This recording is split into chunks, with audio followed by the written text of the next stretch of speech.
ফজিলত থেকে বঞ্চিত থাকবেন। অতএব মাজলিসে এসে বসে যান। তো যাই হোক, আজকে মূল আলোচনার বিষয় হচ্ছে রাসূল সাল্লাল্লাহু আলাইহি সাল্লামের সালাত বনাম পরিচালিত সালাত। ইনশাআল্লাহ পবিত্র কোরআন ও সহিহ হাদিস অনুযায়ী বক্তব্য দিব। তো সালাতের অর্থ হচ্ছে দোয়া। আর এই সালাত মানুষকে, এই নামাজ মানুষকে অশ্লীল কাজ থেকে বিরত রাখে। আল্লাহ সুবহানাহু ওয়া তাআলা পবিত্র কোরআন সূরা আনকাবুত সূরা নম্বর 29 আয়াত নম্বর 45 এর মধ্যে স্পষ্টভাবে আল্লাহ সুবহানাহু ওয়া তাআলা বলছেন, ইন্নাস সালাতা তানহা আনিল ফাহশাই ওয়াল মুনকার। নিশ্চয় সালাত নামাজ মানুষকে অন্যায়, অশ্লীল, অসৎ কাজ থেকে বিরত রাখে। এখন আপনি দেখতে পাচ্ছেন যে একজন মানুষ নামাজ পড়ছে, তারপরে ওই ব্যক্তি পাপের কাজ করছে, তাহলে কি ওই ব্যক্তির সালাত নামাজ কবুল হচ্ছে না? জি, ওই ব্যক্তির সালাত নামাজ কবুল হচ্ছে, কিন্তু কিছুটা তার মধ্যে ত্রুটি রয়েছে। ওই ব্যক্তির সালাত কবুল হচ্ছে, তার সবচেয়ে বড় প্রমাণ নেন যে যখন একজন ব্যক্তি সালাত আদায় করে, 5 ওয়াক্ত দিন রাত্রে সালাত আদায় করে, কমপক্ষে 2 ঘন্টা মেনে চলেন, তাই না? কমপক্ষে 2 ঘন্টা মেনে চলেন, তো ওই ব্যক্তি 2 ঘন্টা প্রতিদিন সালাতে থাকছে, তো 2 ঘন্টা তো পাপ থেকে বিরত থাকছে কি থাকছে না? তো আল্লাহ সুবহানাহু ওয়া তাআলা বলেন, ইন্নাস সালাতা তানহা আনিল ফাহশাই ওয়াল মুনকার। নিশ্চয় সালাত নামাজ মানুষকে অন্যায়, অশ্লীল, অসৎ কাজ থেকে বিরত রাখে। সম্মানিত সুধীবৃন্দ, যেই ব্যক্তি সালাত আদায় করবে না, ওই ব্যক্তি মুসলিম নয়। এটা নিয়ে সালাফদের মধ্যে 2 দল রয়েছে। একদল সালাফগণ বলছে যারা সালাত আদায় করছে শুধুমাত্র জুম্মার দিন, কিন্তু সেই ব্যক্তি সালাতটাকে, নামাজটাকে অস্বীকার করে না, ওই ব্যক্তি নামাজ পড়ে না, অলসতার কারণে নামাজ পড়ে না, কিন্তু ওই ব্যক্তি নামাজটাকে অস্বীকার করে না। তো একদল সালাফে সালেহিন বলছে ওই ব্যক্তি ইসলাম থেকে বের হয়ে যাবে না। অপরদিকে ইমাম ইবনে আব্দুল বার রাহমাহুল্লাহ আত-তামহিদের মধ্যে 374 পৃষ্ঠাতে স্পষ্টভাবে ঘোষণা করেছে যে যারা সালাত আদায় করে না তারা স্পষ্টভাবে কাফের। তো একজন মুসলিম এবং অমুসলিমের মধ্যে পার্থক্য হচ্ছে আপনার সালাত ছেড়ে দেওয়া। যেই ব্যক্তি সালাত ছেড়ে দিল ওই ব্যক্তি কাফের হয়ে গেল, যেটা শেখ সালেহ আল মুনাজ্জিদ কিংবা শেখ সালেহ আল উসাইমিন এবং শেখ সালেহ আল ফাউজান হাফিজাহুল্লাহ নিজের একটা ওয়েবসাইট রয়েছে মাওকিউল ইসলাম, সেখানে শেখ সালেহ আল ফাউজান হাফিজাহুল্লাহ এই বিষয়টি নিয়ে বিস্তারিত আলোচনা করার পরে এক পর্যায়ে বলছে যারা সালাত নামাজ আদায় করে না ওই ব্যক্তি কাফের হয়ে গিয়েছে। তাহলে বোঝা যাচ্ছে একজন মুসলিম এবং অমুসলিমের মাঝে পার্থক্য হচ্ছে এই সালাত নামাজ। সম্মানিত সুধীবৃন্দ, সালাত এমন এক ইবাদত যে এই সালাত মানুষকে পরিষ্কার পরিচ্ছন্ন রাখে। দলিল সহিহ বুখারী হাদিস নম্বর 528 নম্বর হাদিস, আল্লাহর নবী সাল্লাল্লাহু আলাইহি সাল্লাম বলেছেন যে লাউ আন্না নাহারান বিবাবি আহাদিকুম ইয়াগতাসিলু মিনহু কুল্লা ইয়াউমিন 5 মাররাতিন। আচ্ছা তোমরা বলো তো, যদি তোমাদের বাড়ির দরজার সামনে একটা নদী কিংবা নালা থাকে আর ওই নদী নালাতে একজন ব্যক্তি দিনে এবং রাতে 5 বার গোসল করছে, হাল ইয়াবকা মিন দারানি সেই, ওই ব্যক্তির শরীরে কি কোনো প্রকারের দুর্গন্ধ থাকবে? বলে মুখ খুলেন। একজন ব্যক্তি দিনে রাতে 5 বার গোসল করছে, তাহলে কি ওই ব্যক্তির শরীরে আর কোনো দুর্গন্ধ থাকবে? জি না, থাকবে না। ঠিক আল্লাহর নবী সাল্লাল্লাহু আলাইহি সাল্লাম বলেন হাল ইয়াবকা মিন দারানি সেই, সাহাবাদেরকে বলছে যে যেই ব্যক্তি দিনে রাতে 5 বার গোসল করছে ওই ব্যক্তির শরীরে কি কোনো প্রকার দুর্গন্ধ থাকবে? ক্বালু লাম ইয়াবকা মিন দারানি সেই, সমস্ত সাহাবায়ে কেরাম বলছেন জি না আল্লাহর রাসূল, ওই ব্যক্তির শরীরে কোনো দুর্গন্ধ থাকবে না। তখন আল্লাহর নবী সাল্লাল্লাহু আলাইহি সাল্লাম বলেন ঠিক এটাই হচ্ছে 5 ওয়াক্ত নামাজের উদাহরণ। যেই ব্যক্তি 5 ওয়াক্ত সালাত নামাজ আদায় করে ওই ব্যক্তির শরীরে কোনো প্রকারের দুর্গন্ধ থাকবে না, ওই ব্যক্তির সমস্ত পাপগুলো ঝরে যাবে, একজন ব্যক্তি যদি দিনে 5 ওয়াক্ত সালাত আদায় করে তাহলে ওই ব্যক্তির পাপগুলো ঝরে যাবে, যেটা আল্লাহর রাসূল সাল্লাল্লাহু আলাইহি ওয়াসাল্লাম স্পষ্টভাবে বলে গিয়েছেন।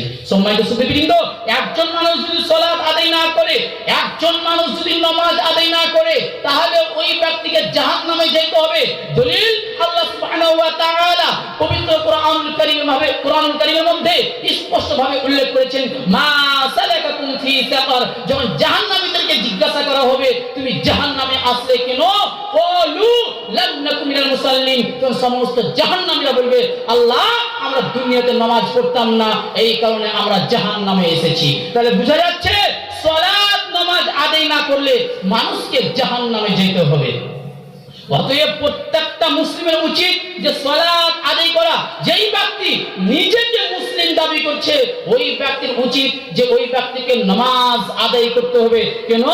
নামাজ এমন এক ইবাদত যে কিয়ামতের মাঠে আল্লাহ সুবহানাহু ওয়া তাআলা বান্দার কাছে সর্বপ্রথম নামাজের হিসাব নেবে। রাসূল সাল্লাল্লাহু আলাইহি ওয়াসাল্লাম বলেছেন, সিলসিলাতুস সহিহা লিল আলবানী হাদিস নম্বর 1358 নম্বর হাদিস, আল্লাহর নবী বলেছেন, আউয়ালু মা ইউহাসাবু বি আবদু ইয়াউমাল কিয়ামাতিস সালাহ। কিয়ামতের মাঠে আল্লাহ সুবহানাহু ওয়া তাআলা বান্দার কাছে সর্বপ্রথম নামাজের হিসাব নেবে। ফা ইন সালুহাত সালুহা সাইরু আমালিহি, তার সালাত নামাজ সঠিক হয়ে যায় তাহলে ওই ব্যক্তির যত আমল রয়েছে সব ঠিক হয়ে যাবে। আর তার নামাজ যদি বেঠিক হয়ে যায়, তার সালাত যদি আল্লাহ সুবহানাহু ওয়া তাআলার নিকটে গ্রহণযোগ্য না হয়, তাহলে তার সমস্ত আমল বাতিল হয়ে যাবে। আপনার যদি সালাত আল্লাহ সুবহানাহু ওয়া তাআলা কবুল না করে, সমস্ত আমল আপনার বাতিল। যত আপনার ইবাদত রয়েছে, হজ করেছেন বাতিল, দান দিয়েছেন বাতিল, রোজা রেখেছেন বাতিল, সব ইবাদত আপনার নষ্ট হয়ে যাবে যদি আল্লাহ সুবহানাহু ওয়া তাআলার নিকটে আপনার নামাজ গ্রহণযোগ্য না হয়। যত ইবাদত রয়েছে সব ইবাদত বেকার হয়ে যাবে। সালাত যদি গ্রহণযোগ্য হয়ে যায় তাহলে কি হবে ফলাফল? ফলাফল জান্নাত।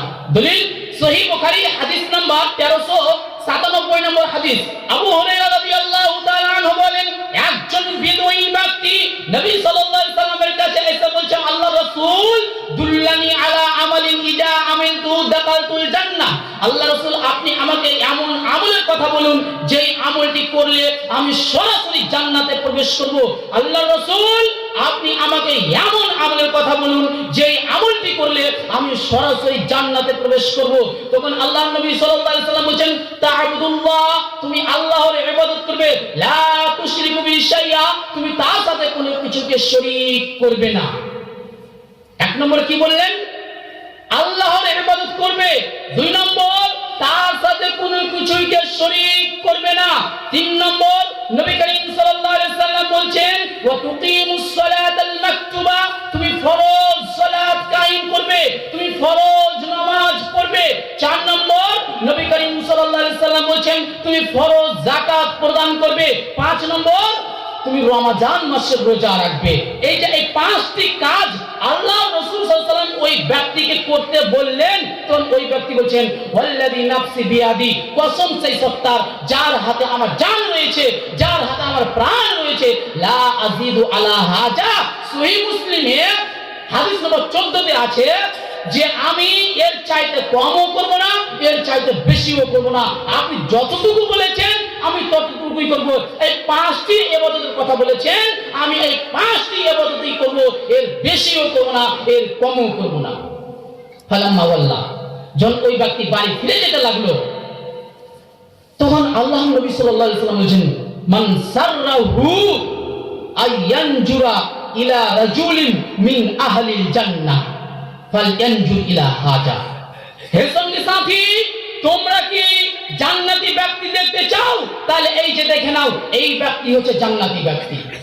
কয়টা কথা বলেছেন আল্লাহ নবী সাল্লাল্লাহু আলাইহি ওয়াসাল্লাম? পাঁচটি কথা বলেছে। এক, তুমি আল্লাহর ইবাদত করবে, তার সাথে কোনো কিছুকে শরীক করবে না। দুই নম্বর। তিন নম্বর তুমি সালাত নামাজ আদায় করবে। চার নম্বর তুমি যাকাত প্রদান করবে। পাঁচ নম্বর তুমি রমজান মাসের রোজা রাখবে। এই পাঁচটি কাজ করলেই তোমার জন্য জান্নাত। সুনানে তিরমিজি হাদিস নাম্বার 616 নম্বর হাদিস। আল্লাহ নবী সাল্লাল্লাহু আলাইহি ওয়াসাল্লাম বলেন, তোমরা আল্লাহ সুবহানাহু ওয়া তাআলাকে ভয় করো। সাল্লু খামসাকুম, নাম্বার আদায় করো, ওয়াসুমু শাহরাকুম, রমাজান মাসের রোজা রাখো, ওয়াদু যাকাতা আমওয়ালিকুম, তোমরা তোমাদের মালের যাকাত দাও, তোমরা তোমাদের ধন সম্পদের যাকাত দাও, তাদখুলু ওয়াতিউ জামরিকুম, তোমরা তোমাদের রবের ইতাআত করো, আল্লাহ সুবহানাহু ওয়া তাআলার অনুসরণ করো, তাদখুলু জান্নাত রাব্বিকুম, তাহলে তোমাদের ইচ্ছামতো তোমরা তোমাদের রবের জান্নাতে প্রবেশ করো। সুবহানাল্লাহ। আল্লাহ রাসূল কি বললেন? যে তুমি আল্লাহ সুবহানাহু ওয়া তাআলাকে ভয় করো, নামাজ পড়ো, রোজা রাখো এবং তুমি আল্লাহ সুবহানাহু ওয়া তাআলার ইতাআত করো এবং যাকাত প্রদান করো, তাহলে তোমরা তোমাদের রবের জান্নাতে নিজের ইচ্ছামতো প্রবেশ করো। এর চাইতে ফজিলত আপনি আর কি নেবেন? আমরা প্রত্যেকে চাই জান্নাত যাব, চাই কি চাই না? কেউ কি জাহান্নামে যেতে চান? আমরা সবাই চাই যে আমরা জান্নাতে যাব, কিন্তু জান্নাতের আমল কিভাবে করতে হবে? কোরআন সুন্নাতে যেভাবে বর্ণিত হয়েছে ওইভাবেই আপনাকে করতে হবে, না একটু কমানো যাবে না একটু বেশি করা যাবে। সম্মানিত সুধীবৃন্দ, তাহলে যদি আপনার সালাত আল্লাহ সুবহানাহু ওয়া তাআলার নিকটে কবুল হয়ে যায়, ফলাফল কি? জান্নাত। আর যদি সালাত যদি কবুল না হয়, যত ইবাদত করেছেন সব ইবাদত কি হবে? বাতিল হয়ে যাবে। যত আপনার ইবাদত রয়েছে সব ইবাদত আপনার বাতিল হয়ে যাবে। তো সালাত কিভাবে আদায় করতে হবে বলেন? কিভাবে আদায় করবেন সালাত? রাসূল সাল্লাল্লাহু আলাইহি ওয়াসাল্লামের পদ্ধতিতে। হাদিস সহিহ বুখারী হাদিস নাম্বার 631 নম্বর হাদিস। আল্লাহর নবী সাল্লাল্লাহু আলাইহি ওয়াসাল্লাম বলেন, সাল্লু কামা রাআইতুমুনি উসাল্লি, তোমরা ওইভাবেই সালাত আদায় করো, তোমরা ওইভাবেই নামাজ পড়ো যেইভাবে তোমরা আমাকে নামাজ পড়তে দেখেছো। তা আল্লাহর রাসূলকে যেভাবে নামাজ পড়তে দেখেছি ওইভাবেই নামাজ পড়তে হবে। এখন কি আল্লাহর রাসূলকে নামাজ পড়তে আমরা দেখেছি? দেখেছি? দেখেছেটা কে? দেখেছেটা কে? সাহাবায়ে কেরাম রাদিয়াল্লাহু তাআলা আনহুম দেখেছে। এখন সাহাবায়ে কেরাম কিভাবে সালাত আদায় করেছে আল্লাহর রাসূল অনুসরণ করে সাহাবায়ে কেরাম রাদিয়াল্লাহু তাআলা আনহুমরা সালাত আদায় করেছে। ঠিক এখন আমাদেরকেও সাহাবাদেরকে দেখে এবং আল্লাহর রাসূলকে দেখে তথা কোরআন ও সুন্নাতে যেইভাবে বর্ণিত হয়েছে ওইভাবেই আমাদেরকে সালাত আদায় করতে হবে।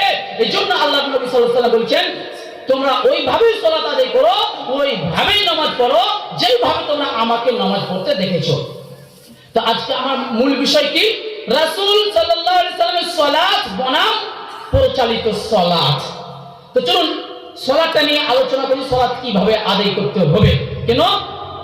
সহিহ বুখারীতে হাদিস আছে, একজন ব্যক্তি অনেক দিন পর্যন্ত নামাজ আদায় করছে কিন্তু ওই ব্যক্তি সালাত আল্লাহ সুবহানাহু ওয়া তাআলার নিকটে কবুল হয়নি। কেন? ওই ব্যক্তি রুকু সিজদা সঠিকভাবে আদায় করেনি, রাসূল সাল্লাল্লাহু আলাইহি ওয়াসাল্লামের পদ্ধতিতে সালাত আদায় করেনি। এই জন্য ওই ব্যক্তির সালাত আল্লাহ সুবহানাহু ওয়া তাআলার নিকটে কবুল হয়নি। ঠিক অনুরূপ যদি আপনিও আল্লাহর রাসূলের পদ্ধতিতে সালাত আদায় না করেন তাহলে সালাত কবুল হবে না। আমাদেরকে আল্লাহর রাসূল সাল্লাল্লাহু আলাইহি ওয়াসাল্লামের পদ্ধতিতেই সালাত নামাজ আদায় করতে হবে। সম্মানিত সুধীবৃন্দ, তাহলে চলুন এখন সালাতটা নিয়ে আলোচনা করি। সালাতের পূর্বে আমাদের কি করতে হয়? ওযু করতে হয়। এন্ড ওযুটা নিয়ে আলোচনা করতে হবে আগে। তো সর্বপ্রথম মনে রাখবেন ওযুর সর্বপ্রথম করণীয় কি? নিয়াত। নিয়াত করতে হবে যে আমি ওযু করছি, নিয়াত করতে হবে। সহিহ বুখারী হাদিস নম্বর 1 আল্লাহর নবী সাল্লাল্লাহু আলাইহি ওয়াসাল্লাম স্পষ্টভাবে বলে দিয়েছে, ইন্নামাল আ'মালু বিন্নিয়াত, মানুষের আমল নির্ভর করে নিয়াতের উপর। তো আপনি ওযু করার পূর্বে নিয়াত করবেন। এখন আপনি বলবেন নিয়াত অন্তর থেকে করব না মুখে নিয়াত করব? এই দোয়াটি বলে নিয়াতের একটি দোয়া রয়েছে, ওযুর নিয়াতের একটি দোয়া। ওযুর নিয়াতের একটি দোয়া রয়েছে, ওই দোয়াটা আপনাদেরকে আমি একটু শোনাচ্ছি, তাহলে বিষয়টা আপনারা আরো বুঝতে পারবেন।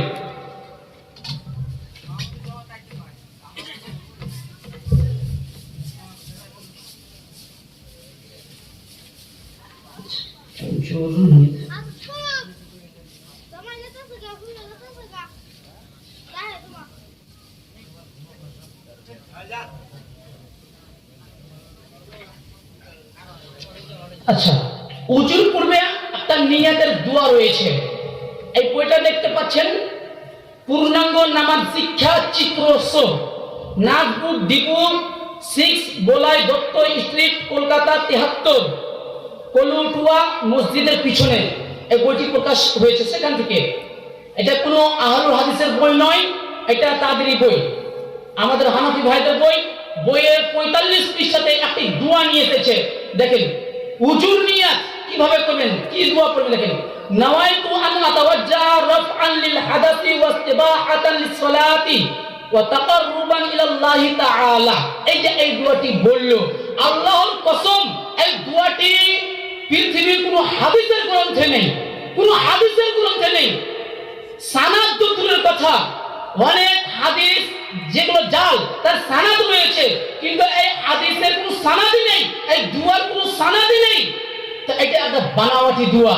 এই দোয়া করা হচ্ছে বিদআত, এই দোয়া করা হচ্ছে বিদআত। কিভাবে একটু আলোচনা করছি, যখন নামাজের নিয়ত নিয়ে আলোচনা করব তখন এই বিষয়টা বিস্তারিত ক্লিয়ার করব। নিয়ত মুখে হবে না অন্তরে নিয়ত হবে, এটা একটু করে বিস্তারিত আলোচনা করছি। তো উজুর পূর্বে কি করতে হবে, আমাদেরকে নিয়ত করতে হবে। নিয়ত কিভাবে করবেন, অন্তরে নিয়ত হবে, মুখে নয়। এটা বিস্তারিত আলোচনা করছি একটু পরে। তারপরে দ্বিতীয় নম্বর আমাদের করণীয় কি? দ্বিতীয় নম্বর করণীয় মুআত্তা মালিক হাদিস নাম্বার 114 নম্বর হাদিস। আল্লাহ নবী সাল্লাল্লাহু আলাইহি সাল্লাম বলেছেন, লাউলা আন আশুক্কা আলা উম্মতি লাআমারতুহুম বিস-সিওয়া। আমি যদি আমার উম্মতের উপর কঠিন মনে না করতাম, তাহলে প্রত্যেক নামাজের পূর্বে তাদেরকে মিসওয়াক করা তথা দাঁতন করার অনুমতি দিতাম, আদেশ করতাম। এই যে আপনার উজুর পূর্বে আপনাকে কি করতে হবে, মিসওয়াক করতে হবে, দাঁত পরিষ্কার করে নিতে হবে। এটা হচ্ছে আল্লাহ রাসূল সাল্লাল্লাহু আলাইহি ওয়াসাল্লামের সুন্নাহ পদ্ধতি। তাহলে উজুর পূর্বে দ্বিতীয় নম্বর করণীয় কি, আপনার মিসওয়াক করা। 1 নম্বর করণীয় মনে রাখবেন, 1 নম্বর করণীয় কি, নিয়ত করা। 2 নম্বর করণীয় কি, মিসওয়াক করা। এবার 3 নম্বর করণীয় যে আপনি যখন উজুতে বসবেন তখন উজু করার পূর্বে বিসমিল্লাহ বলতে হবে। দলিল সুনান আবু দাউদ হাদিস নম্বর 101।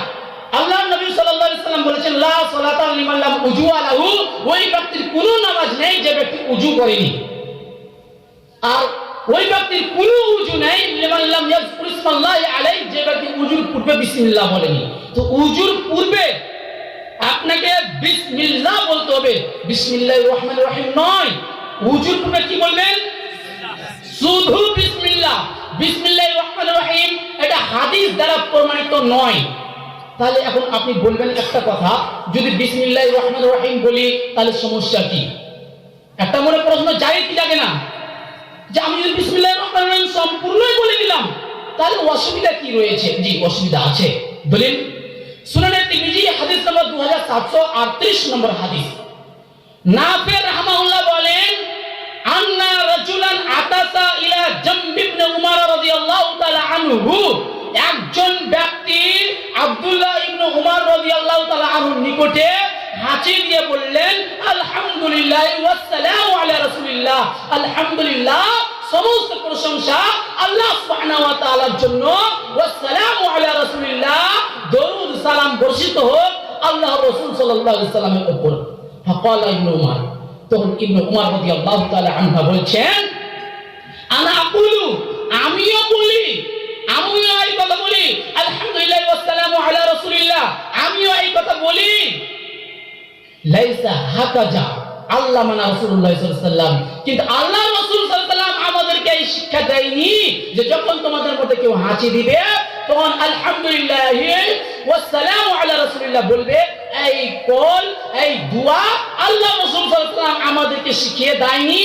আল্লামানা, আমাদেরকে আল্লাহ রাসূল সাল্লাল্লাহু আলাইহি ওয়াসাল্লাম শিখিয়ে দিয়েছে আন্নাকুলা, যাতে করে আমরা বলি আলহামদুলিল্লাহ আলা কুল্লি হাল, যে সব অবস্থায় আল্লাহ সুবহানাহু ওয়া তাআলার প্রশংসা। দেখেন ইবনে উমর রাদিয়াল্লাহু তাআলা আনহু পারছে, একজন ব্যক্তি হাঁচি দিয়ে কি বলল, আলহামদুলিল্লাহ ওয়া সালামু আলা রাসূলিল্লাহ, সাথে সাথে আপনার আব্দুল্লাহ ইবনে উমর রাদিয়াল্লাহু তাআলা কঠোরভাবে বিরোধিতা করছেন কি, যে আল্লাহর রাসূল এই দোয়া আমাদেরকে শিখিয়ে দেয়নি, ওয়া সালামু আলা রাসূলিল্লাহ, এই বাক্য আল্লাহর রাসূল আমাদেরকে শিখে দেয়নি, অতএব আমরা এই বাক্য বলবো না। কোরআন সুন্নাতে যতটুকু রয়েছে অতটুকুই বলবো। সহিহ বুখারী হাদিস নাম্বার 247 নম্বর হাদিস, বারা বিন আযিব রাদিয়াল্লাহু তাআলা আনহু, নবীর জায়গায় শুধু রাসূল বলেছিলেন দুয়ার মধ্যে, দুয়ার মধ্যে নবীর জায়গায় রাসূল বলেছিলেন, তখন আল্লাহর রাসূল সাল্লাল্লাহু আলাইহি ওয়াসাল্লাম বারা বিন আযিব রাদিয়াল্লাহু তাআলা আনহুকে কঠোরভাবে ধমক দিয়ে বলেছিলেন, যেখানে নবী রয়েছে সেখানে তুমি নবী বলবে, যেখানে রাসূল রয়েছে সেখানে রাসূল বলবে। তাহলে দুয়াতে এদিক ওদিক করা যায় না, যতটুকু প্রমাণিত অতটুকুই পড়তে হবে। সুনানে ইবনে মাজাহ হাদিস নাম্বার 4, দুয়ার আপনার ইবনে উমর রাদিয়াল্লাহু তাআলা আনহু আল্লাহ রাসূল সাল্লাল্লাহু আলাইহি ওয়াসাল্লামের অতটুকুই কথা বলতেন যতটুকু আল্লাহ রাসূল সাল্লাল্লাহু আলাইহি ওয়াসাল্লাম বলেছেন, না এক টুকরা কম করতেন না এক টুকরা বেশি করতেন, মানে নিজের পক্ষ থেকে কমও করতেন না, নিজের পক্ষ থেকে বেশিও করতেন না। বেশি করা হচ্ছে বিদআত, কম করা হচ্ছে বিদআত। অতএব বাড়াবাড়ি করা থেকে বিরত থাকবেন। আপনি বলবেন বিসমিল্লাহির রহমানির রহিম বলছি, সমস্যা কি? এটা তো ভালো, জি আমিও বলছি ভালো, কিন্তু আল্লাহ রাসূল আমাদেরকে শিক্ষা দেননি। আল্লাহ রাসূল কি শিক্ষা দিয়েছে? শুধু বিসমিল্লাহ। সুনান আবু দাউদ হাদিস নাম্বার 101, অতএব ওযুর পূর্বে শুধু বিসমিল্লাহ বলবেন, বিসমিল্লাহির রহমানির রহিম নয়। তো তারপরে বিসমিল্লাহ বললেন, এখন ওযু কিভাবে করবেন? একটা হাদিস দ্বারাই সমস্ত মাসআলা ক্লিয়ার হয়ে যাবে। হাদিসটি লক্ষ্য করুন, হাদিস সহিহ বুখারী হাদিস নাম্বার 159 নম্বর হাদিস। হুমরান রাহমাহুল্লাহ বলেন, আন্নাহু রাআ উসমান ইবনে আফফান রাদিয়াল্লাহু তাআলা আনহু, আমি উসমান বিন আফফান রাদিয়াল্লাহু তাআলা আনহুকে দেখেছি, দাআ বিইনাইন, উসমান বিন আফফান রাদিয়াল্লাহু তাআলা আনহু একটা পানির পাত্র নিয়ে আহ্বান করলেন, একটা পানির পাত্র নিয়ে ডাকলেন। পানির পাত্র নিয়ে আসা হলো, উসমান বিন আফফান রাদিয়াল্লাহু তাআলা আনহুর নিকটে পানির পাত্র নিয়ে আসা হলো। তখন ফাআফরাগা আলা কাফাইহি সালাসা মিরারিন, তখন উসমান রাদিয়াল্লাহু তাআলা আনহু তিনি তিনবার হাতের কবজি পর্যন্ত, এতদূর পর্যন্ত হাত ধৌত করলেন। তিনবার হাত ধৌত করলেন, কতদূর পর্যন্ত? এতদূর পর্যন্ত। সুনানে তিরমিজি হাদিস নম্বর 39, আব্দুল্লাহ ইবনে আব্বাস রাদিয়াল্লাহু তাআলা আনহু বলেন, নবী করিম সাল্লাল্লাহু আলাইহি ওয়াসাল্লাম বলেছেন, ইজা তাওয়াজ্জাহতা, যখন তোমাদের মধ্যে কেউ ওযু করে, ফাখাল্লিল বাইনা আসাবি'i ইয়াদাইকা ওয়া রিজলাইকা, সেই জন্য তার হাতগুলোকে, হাতের আঙ্গুলগুলো এবং পায়ের আঙ্গুলগুলো যেন খেলাল করে। যখন আপনি ওযু করবেন হাতের আঙ্গুল এইভাবে খেলাল করবেন, পায়ের আঙ্গুলগুলো খেলাল করবেন। এটাই হচ্ছে রাসূল সাল্লাল্লাহু আলাইহি ওয়াসাল্লামের পদ্ধতি। আল্লাহ রাসূল সাল্লাল্লাহু আলাইহি ওয়াসাল্লাম অনুসরণ করে উসমান রাদিয়াল্লাহু তাআলা হাতগুলো খেলাল করেছেন। তো ওযুর পদ্ধতি কি? এক নম্বর মনে রাখবেন, এইদিকে দেখবেন, ওযুর পদ্ধতি কি? যে এতদূর পর্যন্ত হাত ধৌত করবেন তিনবার এবং হাতের আঙ্গুলগুলো খেলাল করবেন, হাতের আঙ্গুল খেলাল করবেন। তারপরে দেখেন দ্বিতীয় নম্বরে সহিহ বুখারীর 160 নম্বর হাদিসে উসমান রাদিয়াল্লাহু তাআলা আনহু আমল বর্ণনা করছে কি, সুম্মা আদখালা ইয়ামিনাহু ফিল ইনাই, তারপরে উসমান রাদিয়াল্লাহু তাআলা আনহু পানির পাত্রে হাত ঢুকিয়ে হাত উঠালেন। ফামাজমাজা ওয়াস্তানশাকা, তখন উসমান রাদিয়াল্লাহু তাআলা আনহু কুলি করলেন এবং নাক পরিষ্কার করলেন। বুঝতে পেরেছেন? কুলি করলেন, নাক পরিষ্কার করলেন। এক নম্বর হাত ধৌত করলেন এতদূর পর্যন্ত। দুই নম্বর একই সঙ্গে একই পানিতে মুখে পানি নিলেন এবং নাকে পানি নিলেন, কুলি করলেন, নাক পরিষ্কার পরিচ্ছন্ন করলেন। বুঝতে পেরেছেন এতটুকু? এখানে আরেকটা বিষয় ক্লিয়ার করে দিই, যদি কেউ পৃথক পৃথক পানি নাই তাহলে এটা জায়েজ না এটা বিদআত? জি এটা জায়েজ রয়েছে। দলিল আত-তারিকুল কাবীর লি ইবনে আবি খাইসামা হাদিস নাম্বার 1410 নম্বর হাদিস, হাদিসের সনদ হাসান। সেখানে পৃথক পৃথক ভাবে পানি নেওয়ার কথা রয়েছে। যদি আপনি পৃথক পৃথক পানি নেন সেটা জায়েজ রয়েছে, এটিকে বিদআত বলার কোনো সুযোগ নেই। তো একই সঙ্গে পানি নেওয়াটা হচ্ছে উত্তম, মুখে এবং নাকে একই সঙ্গে পানি নেওয়াটা হচ্ছে কি উত্তম। যদি পৃথক পৃথক নেন এটা কি জায়েজ। তো উসমান রাদিয়াল্লাহু তাআলা নাকে এবং মুখে পানি নিলেন, নাক পরিষ্কার করলেন, মুখ কুলি করলেন। তারপরে বলছেন সুম্মা গাসালা ওয়াজহাহু সালাসা মিরারিন সুম্মা গাসালা ওয়াজহাহু সালাসান, তারপরে তিনি তিনবার মুখমণ্ডল ধৌত করলেন। কয়বার? তিনবার ধৌত করলেন।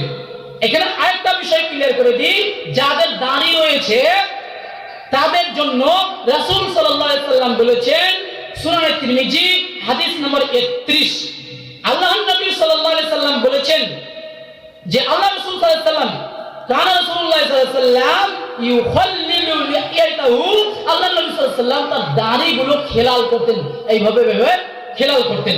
তো আপনিও দাড়িগুলো কি করবেন? খেলাল করবেন। যাদের দাড়ি রয়েছে, যাদের দাড়ি নেই তাদের কোনো কথাই নেই, যাদের দাড়ি রয়েছে তারা খেলাল করবে। বুঝতে পেরেছেন? তো উসমান রাদিয়াল্লাহু তাআলা আনহু আল্লাহর রাসূলের অনুসরণ করে দাড়িগুলো কি করেছেন? খেলাল করেছেন, যাতে ওর দাড়িতে পানি পৌঁছে যায়। তারপরে বলছেন ইয়াদাইহি ইলাল মিরফাকাইনি, তারপরে আপনার উসমান রাদিয়াল্লাহু তাআলা আনহু তিনবার হাত ধৌত করেছেন কনুই পর্যন্ত, দুই হাত তিনবার করে ধৌত করেছেন কনুই পর্যন্ত। বুঝতে পেরেছেন? মুখমণ্ডল ধৌত করলেন, তারপরে তিনবার করে হাত ধৌত করবেন, আগে ডান হাত তারপরে বাম হাত ধৌত করবেন। উসমান রাদিয়াল্লাহু তাআলা আনহু এমনটি করলেন, তিনবার ডান হাত ধৌত করলেন, তিনবার বাম হাত কনুই পর্যন্ত, এত দূর পর্যন্ত ধৌত করলেন। তারপরে সুম্মা মাসাহা বিরাসিহি, তারপরে তিনি মাথা মাসা করলেন। মাথায় পানি নেওয়া যাবে না, মাথায় কি করতে হবে? মাসা করতে হবে। মাসা এই তিনটা আঙুল এইভাবে নিয়ে নেবেন, তারপরে এইভাবে নিয়ে মানে মাথার মানে সামনের ভাগ থেকে আপনার যত থেকে চুল রয়েছে আর যাদের চুল নেই তারা সামনের ভাগ থেকে নিবে, এত দূর পর্যন্ত নিবে, আর এত দূর পর্যন্ত নিয়ে এত দূর পর্যন্ত মানে নিয়ে আসবে, মানে মাথার শেষ প্রান্তে যে চুল রয়েছে অত দূর পর্যন্ত নিয়ে যাবে, আবার হাতটা নিয়ে আসবে। এটা হচ্ছে সুন্নাত পদ্ধতি। তারপরে কানও সাথে সাথে মাসা করে নেবেন। ওই হাদিসে কানের কথা নেই, কেন?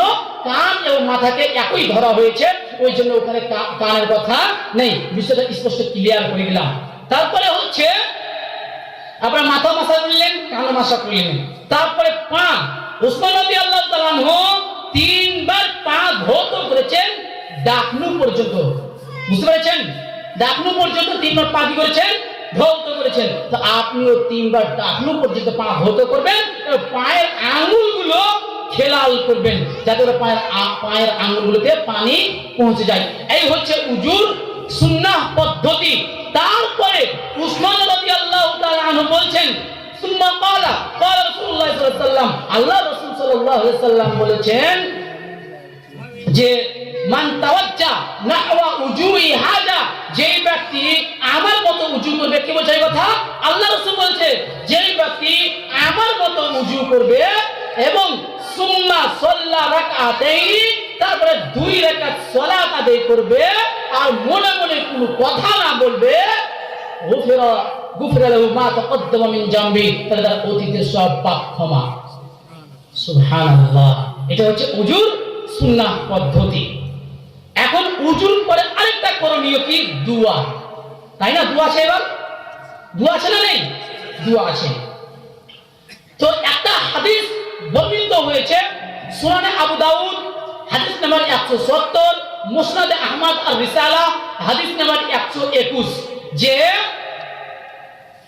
রাফা বাসারাহু ইলা সামা, আবার কোন কোন নুসখায় রাফা নাজারাহু ইলা সামা, অর্থাৎ উজু করার পরে আপনি আসমানের দিকে তাকিয়ে দুআটি পাঠ করলেন, আশহাদু আল্লা ইলাহা ইল্লাল্লাহ ওয়াহদাহু লা শারীকা লাহ ওয়া আশহাদু আন্না মুহাম্মাদান আবদুহু ওয়া রাসূলুহু। এই যে এই দুটি পাঠ করলেন, এই আমল কি আপনারা করেন?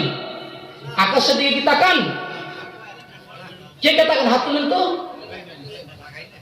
আচ্ছা আচ্ছা, আপনারা তাকান। জি, এই যে এই হাদিসটি বর্ণিত হয়েছে যে আল্লাহ নবী সাল্লাল্লাহু আলাইহি ওয়াসাল্লাম বলেছেন যে তোমাদের মধ্যে যখন কেউ উজু করবে, তারপরে আপনার উজু করার পরে আসমানের দিকে তাকাবে, তারপরে এই দোয়াটি পাঠ করবে, ওর জন্য জান্নাতের 8টি দরজা খুলে যাবে, তারপরে ওই ব্যক্তি যেটাতে চায় ওটাতে প্রবেশ করতে পারে। এই যে এই হাদিসটি বর্ণনা করা হয়, এই হাদিসটি গ্রহণযোগ্য নয়। কেন? এই হাদিসের সনদে একজন রাবী রয়েছে যার নাম হচ্ছে জোহরা বিন মাহবাদ আল কারশি আত-তাইমি। ইনি হচ্ছে মাজহুল রাবী ও পরিচিত রাবী, যেটা আউনুল মাহবুদ প্রথম খণ্ড 66 পৃষ্ঠার মধ্যে স্পষ্ট ভাবে রয়েছে। শেখ শোয়েব আর নাউজ হানাফি রাহমাহুল্লাহ, তিনি সুনান আবু দাউদের 170 নম্বর হাদিসের তাহকিক করতে গিয়ে তিনিও একই কথা বলেছেন। এই হাদিসের সনদে একজন রাবী যার নাম হচ্ছে জোহরা বিন মা'বাদ আল করশি আত-তাইমি, ইনি গ্রহণযোগ্য নয়, ইনি মাজহুল, ইনার কারণে হাদিসটি দুর্বল জয়ীফ। এবং তিনি মুসনাদ আহমদেও 121 নম্বর হাদিসে একই কথা বলেছেন যে এই হাদিসটি জয়ীফ। অতএব এই হাদিসের উপর আমল করা থেকে বিরত থাকবেন। আসমানের দিকে লক্ষ্য করে এই দোয়াটি পাঠ করা হচ্ছে বিদআত। অতএব এই দোয়া করা থেকে বিরত থাকবেন, যেহেতু হাদিস গ্রহণযোগ্য নয়। তাহলে সহিহ হাদিস কি রয়েছে? সহিহ হাদিস সহিহ মুসলিম হাদিস নাম্বার 234 নম্বর হাদিস। আল্লাহ নবী সাল্লাল্লাহু আলাইহি ওয়াসাল্লাম বলেছেন, তোমাদের মধ্যে যদি কোনো ব্যক্তি সুন্দর করে ওযু করে আর ওযু করার পরে যদি এই দোয়া বলে, আশহাদু আল্লা ইলাহা ইল্লাল্লাহ ওয়া আশহাদু আন্না আবদুল্লাহি ওয়া রাসূলুহু, এটা রয়েছে। আরেকটা রয়েছে আশহাদু আল্লা ইলাহা ইল্লাল্লাহ ওয়াহদাহু লা শারীকা লাহু ওয়া আশহাদু আন্না মুহাম্মাদান আবদুহু ওয়া রাসূলুহু। যদি এই দোয়াটি পাঠ করে তাহলে ওই ব্যক্তি জান্নাতে তার জন্য 8টা দরজা খুলে দেওয়া হবে। ওই ব্যক্তি যেটা দিয়ে চায় ওটা দিয়ে প্রবেশ করতে পারবে। এটা হচ্ছে সহিহ হাদিস। কিন্তু আসমানের দিকে লক্ষ্য করা হাদিস সহিহ সূত্রে প্রমাণিত নেই, অতএব বিরত থাকবেন। এখন আপনি বলবেন যে জয়ীফ হাদিস ফাজাইলের ক্ষেত্রে আমলযোগ্য, অনেকে বলে কি বলে না? বলো তো, ফজিলতের ক্ষেত্রে জয়ীফ হাদিস গ্রহণযোগ্য বলে কি বলে না? আচ্ছা, একটা কথা এখানে ক্লিয়ার করে দিই, যেহেতু আমাদের বিষয় কি রাসূল সাল্লাল্লাহু আলাইহি ওয়াসাল্লামের সালাত বনাম পরিচালিত সালাত, জয়ীফ হাদিস কিন্তু রাসূল সাল্লাল্লাহু আলাইহি ওয়াসাল্লামের ওটা অন্তর্ভুক্ত নয়। অতএব মনে রাখবেন জয়ীফ হাদিসের উপর আমল করা যাবে না। এইজন্য দলিল ইয়াহইয়া বিন সাঈদ আল কাত্তান রাহমাহুল্লাহ স্পষ্ট ভাবে বলেছেন, আল জামি লি আখলাকির রাবি, দ্বিতীয় খণ্ড 102 পৃষ্ঠা, কর্মিক নম্বর 1002 কি রয়েছে? ইয়াহইয়া বিন সাঈদ আল কাত্তান রাহমাহুল্লাহ বলেন, লা তানজুরু ইলাল হাদিস, তোমরা হাদিসের প্রতি লক্ষ্য করো না, ওয়ালাকিন ইনজুরু ইলাল ইসনাদ, তোমরা হাদিসের সনদের প্রতি লক্ষ্য করো। ফা ইন্না সুআল ইসনাদ, কিংবা ফা ইন সুআল ইসনাদ, যদি সনদ সঠিক হয় তাহলে ঠিক আছে, যদি সনদ সঠিক না হয় তাহলে তোমরা ধোঁকার মধ্যে এসো না। তাহলে যে হাদিসের সনদই সঠিক নয়, যেটা রাসূল সাল্লাল্লাহু আলাইহি ওয়াসাল্লাম থেকে প্রমাণিত নয়, ওই হাদিসের উপর আমল করা মানে ওইটা আপনি ধোঁকার মধ্যে পড়ে গেলেন। আর রাসূল সাল্লাল্লাহু আলাইহি ওয়াসাল্লাম স্পষ্টভাবে ঘোষণা করেছে, সহিহ মুসলিমে স্পষ্ট হাদিস রয়েছে, মান বাশশারা ফালাইসা মিন্না, যেই ব্যক্তি ধোঁকা দিবে ওই ব্যক্তি আমার দলভুক্ত নয়, আমার উম্মতি নয়। বুঝতে পেরেছেন? ইশারাই যথেষ্ট, আর বেশি বলছি না এখানে। তো জয়ীফ হাদিসের উপর আমল করা থেকে বিরত থাকবেন। সহিহ হাদিস দ্বারাই আপনি আমল করেন, ইনশাআল্লাহ নাজাত সম্ভব রয়েছে। সহিহ হাদিসের উপর আমল করবেন, নাজাত সম্ভব রয়েছে। এখানে আরেকটা বিষয় ক্লিয়ার করে দিই যে আপনার হানাফি ভাইরা বলে জয়ীফ হাদিস ফাজাইলের ক্ষেত্রে গ্রহণযোগ্য। আবার ওনাদেরই বক্তব্য শুনবেন, হাদিস মানা যাবে না, মানতে হবে সুন্নাহ। বলে কি বলে না? কে শুনেছেন? দেখেন কি বলে, হাদিস মানা যাবে না, আবার মানতে হবে সুন্নাহ। কিন্তু তাদের মাঝাবের পক্ষে যদি জয়ীফ হাদিস আছে তখন আমল করা যাবে, জয়ীফ হাদিস আমল করা যাবে, সহিহ হাদিস আমল করা যাবে না। আশ্চর্য উসুল, এগুলো উসুল হলো, আশ্চর্য উসুল। সমাজে সুদীবৃন্দ, যাই হোক কাউকে কষ্ট দিচ্ছি না, যেটা বাস্তব সেটা আপনাদের সামনে তুলে ধরছি। এই হচ্ছে আপনার উজুর পদ্ধতি। উজু ক্লিয়ার হয়ে গেল, উজুর বিষয়টা বুঝতে পেরেছেন? সংক্ষিপ্ত বলবো কিনা বুঝতে পেরে গিয়েছেন? আলহামদুলিল্লাহ বুঝতে পেরে গিয়েছেন। এবার হচ্ছে নমাজটা নিয়ে বিস্তারিত আলোচনা করতে হবে। কেন? দুটা হাদিস আপনার জন্য যথেষ্ট, তাহলে আপনি বুঝতে পারবেন নমাজটা নিয়ে কেন বিস্তারিত আলোচনা করতে হবে। দুটা হাদিস, দুটাই সহিহ বুখারী, হাদিস নম্বর 529 এবং 530 নম্বর হাদিস। 529 নম্বর হাদিস, আনাস রাদিয়াল্লাহু তাআলা আনহু বলেন, মা আ'রিফু শাইয়ান মিম্মা কানা আলা আহদিন নবী সাল্লাল্লাহু আলাইহি ওয়াসাল্লাম, আমি আল্লাহর রাসূল সাল্লাল্লাহু আলাইহি ওয়াসাল্লামের যুগে যা কিছু পেয়েছি আজকের যুগে তা পাচ্ছি না। কিলা সালাত, তখন আনাস রাদিয়াল্লাহু তাআলা আনহুকে বলা হলো, সালাতটাও কি পাচ্ছেন না? সালাতটা কি মানুষ পরিবর্তন করে দিয়েছে? তখন আনাস রাদিয়াল্লাহু তাআলা বলেছেন, আলাইসা যায়যাতুম মা যায়যাতুম ফিহা, তোমরা কি তা ছেড়েছো? মানুষ সালাতটাকে পরিবর্তন করে দিয়েছে। বুঝতে পেরেছেন? আপনার আনাস রাদিয়াল্লাহু তাআলা কি বলছেন? আল্লাহর রাসূলের যুগেই, মানে আল্লাহর রাসূল মৃত্যুবরণ করার পরই মানুষ নামাজটাকে পরিবর্তন করে দিয়েছে। স্পষ্ট হাদিস, আরেকটি হাদিস সহিহ বুখারী 530 নম্বর হাদিস। হাদিস লক্ষ্য করুন, ইমাম যুহরি রাহমাহুল্লাহ বলছেন, দাখালতু আলা আনাস ইবনে মালিক রাদিয়াল্লাহু তাআলা আনহু বিদামাশক, আমি আনাস বিন মালিক রাদিয়াল্লাহু তাআলা আনহুর নিকটে দামেস্কে উপস্থিত হলাম, একই সঙ্গে মুলাকাত হলো। তখন আনাস রাদিয়াল্লাহু তাআলা আনহু ইউবকিকা কিংবা ইউবকি, তিনি কান্নাকাটি করছেন। আনাস রাদিয়াল্লাহু তাআলা বসে বসে কাঁদছে। তখন ইমাম যুহরি রাহমাহুল্লাহ বলছে, আমি আনাস রাদিয়াল্লাহু তাআলা আনহু বলছি, হে আনাস, মা ইউবকিকা, আপনি কাঁদছেন কেন? কি হয়েছে যে আপনি কান্নাকাটি করছেন? তখন আনাস রাদিয়াল্লাহু তাআলা আনহু আফসোস করে বলছে যে আমি আল্লাহর রাসূলের যুগে যা কিছু পেয়েছি আজকের যুগে তা পাচ্ছি না, তবে ইল্লা হাযিহি সালাহ, এই নামাজটা ব্যতিক্রম। তারপরে বলছে যে হাযিহি সালাহ, এই নামাজটা কদ্দুইয়া, তোমরা সেটাও পরিবর্তন করে দিয়েছো। তার মানে সাহাবীদের যুগে মানুষ নামাজকে পরিবর্তন করে দিয়েছিল। সহিহ বুখারী 755 নম্বর হাদিস, সাদ রাদিয়াল্লাহু তাআলা আনহু সম্পর্কে কুফাবাসীগণ বলেছিলেন, কুফা হচ্ছে হানাফিদের মূল কারখানা, কুফা। তো কুফাবাসীরা আপনার সাদ রাদিয়াল্লাহু তাআলা আনহুকে বলছেন যে ইনার সালাত, নামাজ গ্রহণযোগ্য হয় না, তিনি সঠিকভাবে নামাজ পড়তে পারে না। বুঝতে পেরেছেন? আল্লাহর রাসূল সাহাবীকে বলছে সঠিকভাবে নামাজ পড়তে পারে না। বুঝতে পেরেছেন তো? তো আনাস রাদিয়াল্লাহু তাআলা আফসোস করে বলছে যে আল্লাহর রাসূলের যুগে আমি যেই নামাজ পেয়েছি আজকের যুগে সেই নামাজ পাচ্ছি না। আজকের যুগে নামাজ পরিবর্তন করে দিয়েছে। আপনি অধিকাংশ মসজিদে চলে যান, আল্লাহর রাসূলের সালাত নামাজ পাবেন না। পাবেন? অধিকাংশ মসজিদে নেই। এই জন্য তার আনাস রাদিয়াল্লাহু তাআলা বলছেন যে আল্লাহর রাসূলের যুগে যেই নামাজ পেয়েছি আজকের যুগে সেই নামাজ আমি পাচ্ছি না। অতএব এই সালাত নামাজটাকে নিয়ে বিস্তারিত আলোচনা করতে হবে। কেন? সালাত এমন এক ইবাদত, সালাত কবুল না হলে সব ইবাদতই বাতিল হয়ে যাবে, সব ইবাদতই নষ্ট হয়ে যাবে। অতএব আমাদেরকে সালাত নামাজটা নিয়ে বিস্তারিত আলোচনা করতে হবে। সম্মানিত সুধীবৃন্দ, আমাদের উজু ক্লিয়ার হয়ে গেছে। এবার আছে সালাত, নামাজের পদ্ধতি। নামাজে দাঁড়ানোর পূর্বে কি করবেন? নিয়ত করবেন। এইবার আসুন নিয়তের বিষয়টা ক্লিয়ার করে নিই। কেন?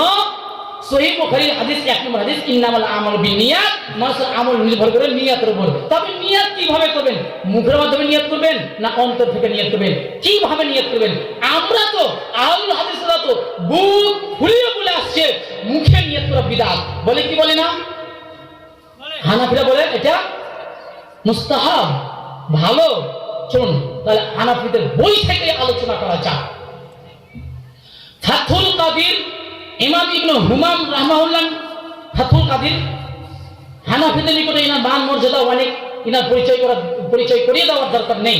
তো ফাথুল কাদির প্রথম খণ্ড 266 এবং 67 পৃষ্ঠা, এবং আল বাহর রায়েক শারহ কানজিদ দাকাইক প্রথম খণ্ড পৃষ্ঠা নম্বর 293 নম্বর পৃষ্ঠা।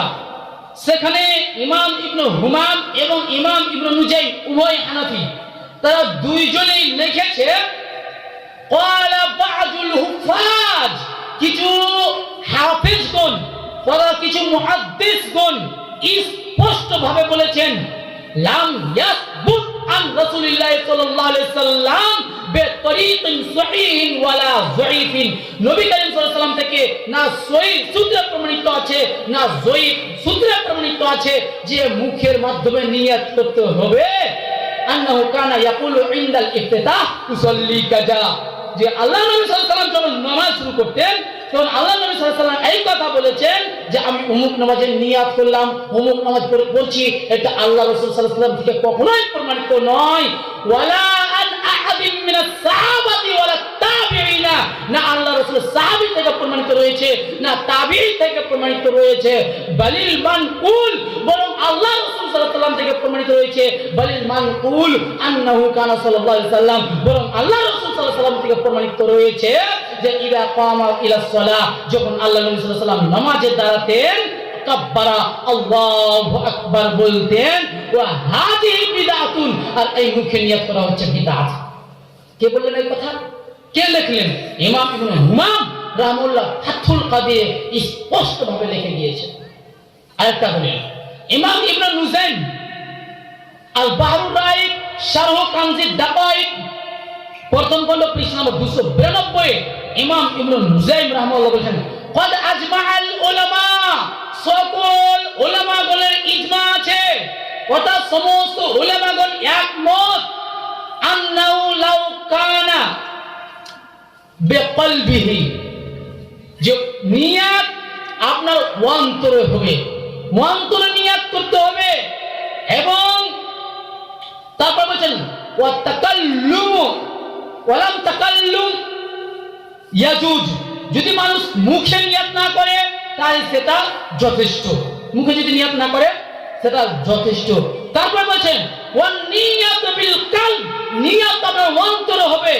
তারপরে বলছেন মুখে নিয়াত করা লা মুতাবারা বিহি, এটা যথেষ্ট হবে না, মুখে নিয়াত করা এটা গ্রহণযোগ্য হবে না, এটা তাদেরই ফতোয়া।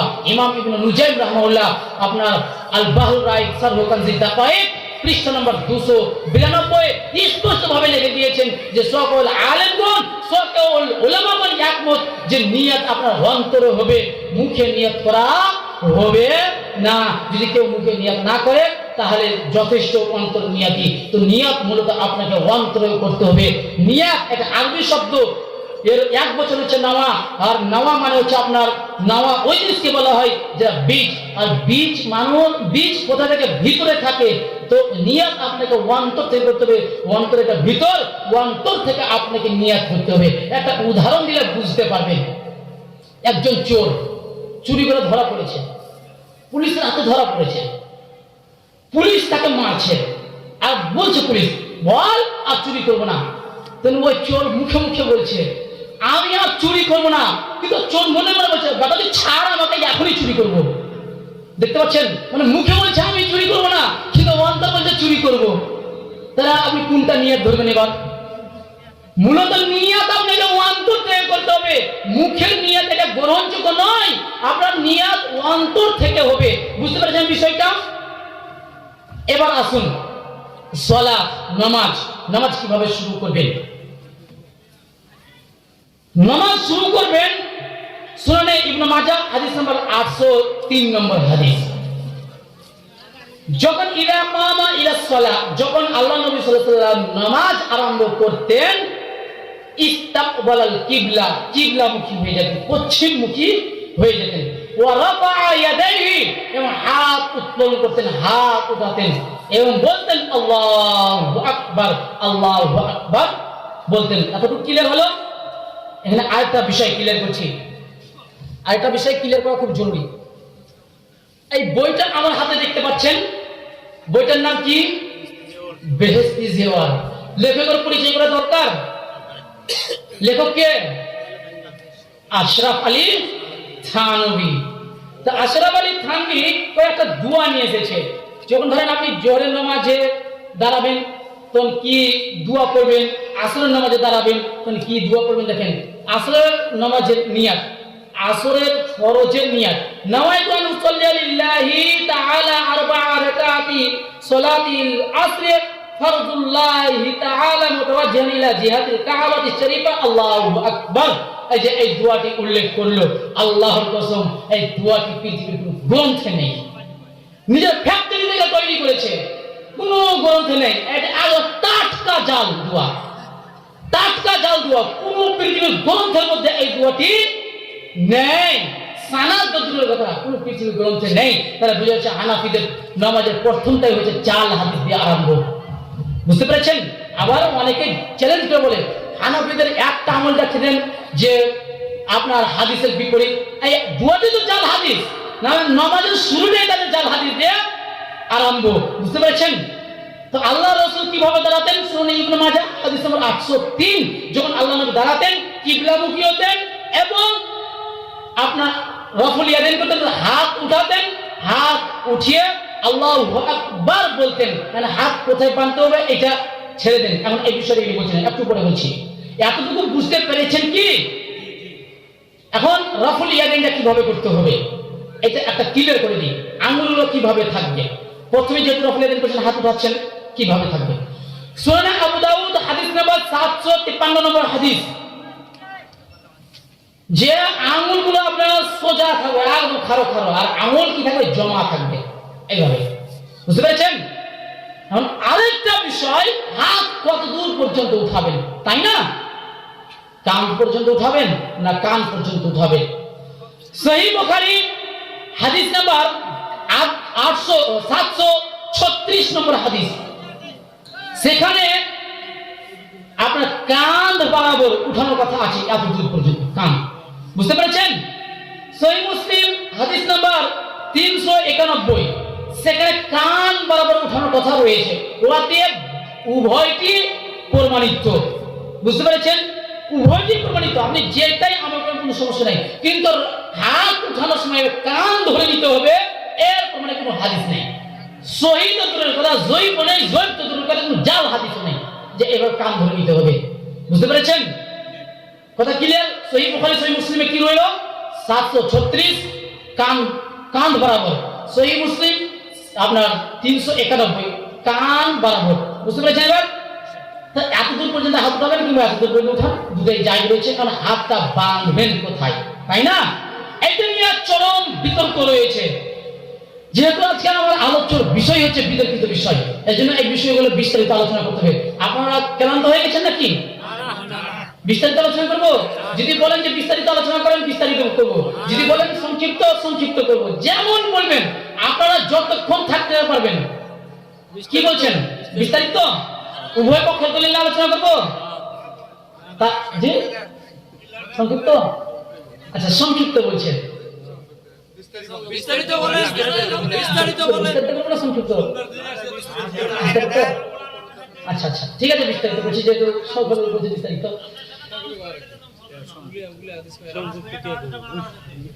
আচ্ছা আচ্ছা, তো বিস্তারিত আলোচনা করছি। তো নামাজে হাত বাঁধতে হবে কোথায়?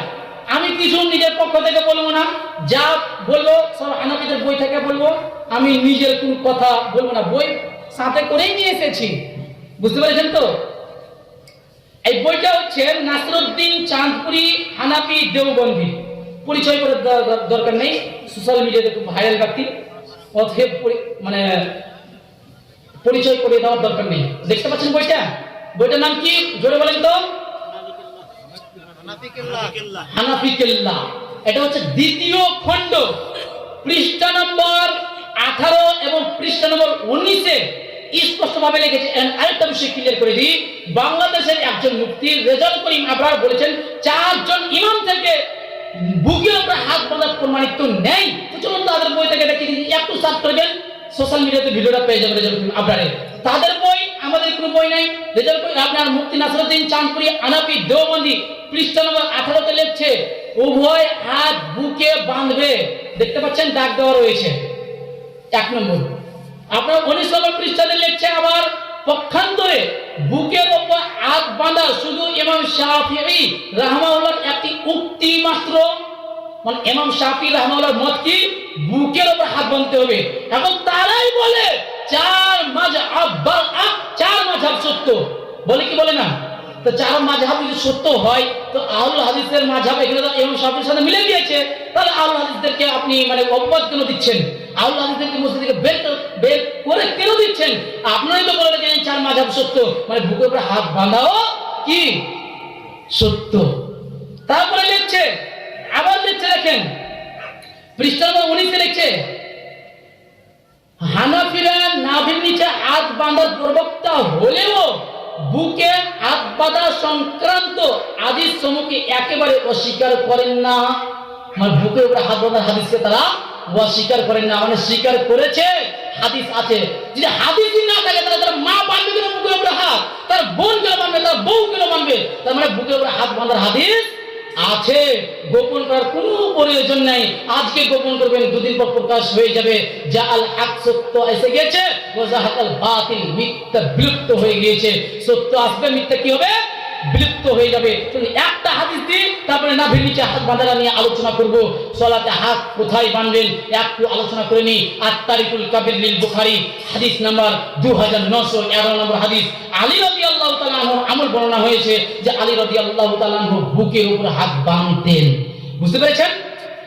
মুসনাদে আহমদে আল্লাহ রাসূল সাল্লাল্লাহু আলাইহি ওয়াসাল্লামের আমল বর্ণিত হয়েছে যে আল্লাহ রাসূল সাল্লাল্লাহু আলাইহি ওয়াসাল্লাম বুকের উপর হাত বাঁধতেন। এই হাদিস থেকে হানাফিরা নাসরুদ্দিন চাঁদনি এই বইয়ে জয়ীফ বলেছে। বুঝতে পেরেছেন? জয়ীফ বলেছে যে তাদের উসুল কি জানেন? জাফর আহমদ থানভী হানাফি দেওবন্দিদের মাথার তাজ উনি একটা উসুল গ্রন্থ লিখেছে, তার নাম হচ্ছে ইলা উসমান এবং কাওয়াইদ ফি উলুমিল হাদিস, একটা স্বতন্ত্র গ্রন্থ লিখে গিয়েছে। ইলা উসমান প্রথম খণ্ড 142 নম্বর পৃষ্ঠাতে জাফর আহমদ উসমানী স্পষ্ট ভাবে লিখেছে মুসনাদে আহমদের যতগুলো হাদিস রয়েছে কোন পক্ষে হাসান পর্যায়ের তথা আমলযোগ্য হাদিস তথা সহিহ হাদিস। বুঝতে পেরেছেন? তাহলে ওনাদের উসুল যদি ধরে নি বুকের উপরে হাত বাঁধার হাদিস মুসনাদে আহমদে যেটা রয়েছে ওটা একেবারে সহিহ হাদিস। বুঝতে পেরেছেন? শুনুন আর একটু গভীরে যাই। বুকের উপরে হাত বাঁধার হাদিস আত-তাহকিক ফি ইখতিলাফিল হাদিস ইমাম ইবনুল জাওজি রাহমাহুল্লাহর একটা গ্রন্থ। ইমাম ইবনুল জাওজি রাহমাহুল্লাহ সেখানে একটা হাদিস নিয়ে এসেছে, হাদিস নাম্বার 434 নম্বর হাদিস, অন্য নুসখায় 474 নম্বর হাদিস, যে আল্লাহ রাসূল সাল্লাল্লাহু আলাইহি ওয়াসাল্লাম সালাতের নামাজে বুকের উপর হাত বাঁধতেন। এই হাদিসটিকে আমার জানামতে 13 জন মুহাদ্দিস সহিহ বলেছে। এখন পর্যন্ত আমার জানামতে কোনো মুহাদ্দিস সহিহ বলেনি হাদিসটিকে। বুঝতে পেরেছেন? তাহলে প্রমাণিত হলো কি বুকের উপর হাত বাঁধা। আরেকটি গভীরে যাই, সহিহ বুখারী হাদিস নম্বর 740 নম্বর হাদিস, সেখানে আল্লাহ রাসূল সাল্লাল্লাহু আলাইহি ওয়াসাল্লাম স্পষ্ট বলেছেন যে মানুষদেরকে আদেশ দেওয়া হতো যে তারা ডান হাত বাম হাতের জেরার উপর রাখবে। এখন জেরা কাকে বলে? জেরা বলা হয়, আপনি দেওবন্দীদের আল কামসুল জাদিদ দেখুন কিংবা আল কামসুল ওয়াহিদ দেখুন কিংবা মিসবাহুল লুকাত দেখুন, যে কোনো তাদের গ্রন্থ দেখুন, সেখানে পাবেন যে জেরা বলা হয় হাতের মধ্যমা আঙ্গুল থেকে নিয়ে কনুই পর্যন্ত অংশকে জেরা বলা হয়। এখন এতদূর পর্যন্ত হাতটা রাখেন আপনি, দেখেন হাত কোথায় যাচ্ছে? বুকের উপরে চলে আসছে। আপনার কুয়া করে নাভির নিচে যাবে না, হাত কখনো নাভির নিচে যাবে না। তাহলে বোঝা যাচ্ছে হাত বুকের উপরেই বাঁধতে হবে। এটাই হচ্ছে সবচেয়ে সহিহ। এটাই কি সবচেয়ে সহিহ। এবার চলুন নাভির নিচে হাত বাঁধা নিয়ে একটু আলোচনা করা যাক। যে এটাও মানে আমাদের বিরোধপক্ষী ভাইরা দলিল দিয়ে থাকে, ওদের তাদের বই থেকে আলোচনা, আমার বই থেকে কোনো আলোচনা নয়। এই বইটা আমি কষ্ট করে কিনেছি, নিজের টাকা দিয়ে কিনেছি, নিজে পড়েছি, সময় লেগেছে। আবার আপনাদেরকে বলছি কেন, লেখক নিজে এখানে লিখে রেখেছে কিনুন পড়ুন পড়ান। কিনেছি, পড়েছি, পড়াচ্ছি। এখন মানে আপনাদেরকে দাস দিচ্ছি, আপনাদেরকে দেখিয়ে দিচ্ছি কি লিখে রেখেছে। দেখুন লিখে রেখেছে নাভির নিচে হাত বাঁধার বিবরণ। তারপর বলছে নাভির নিচে হাত বাঁধা সম্পর্কে কয়েকটি মারফু হাদিস বর্ণিত আছে, মানে নবী সাল্লাল্লাহু আলাইহি ওয়াসাল্লাম থেকে কয়েকটি হাদিস বর্ণিত হয়েছে। তোর মধ্যে কেবল একটি হাদিস সহিহ সূত্রে বর্ণিত, বাদ বাকি সবগুলি সহিহ। মানে একটা হাদিস সহিহ, বাদ বাকি যত হাদিস আছে সব সহিহ। সহিহ ওটা নিয়ে আলোচনা করছে। আবার কি আলোচনা করছে আবার দেখুন। সহিহ হাদিসটি মুসান্নাফ ইবনে আবি শাইবা কিতাবে 3 খণ্ড 320 পৃষ্ঠা আপনার 3959 নম্বর কর্মিক নম্বরে বর্ণিত আছে। কিন্তু এই কিতাবের বর্তমান পরিচালিত কিছু ছাপায় অত্র হাদিসের নাভির নিচে শব্দটি নেই। বুঝতে পেরেছেন? সহিহ হাদিসের অবস্থা দেখেন তাদের। সহিহ হাদিস কি বলছে?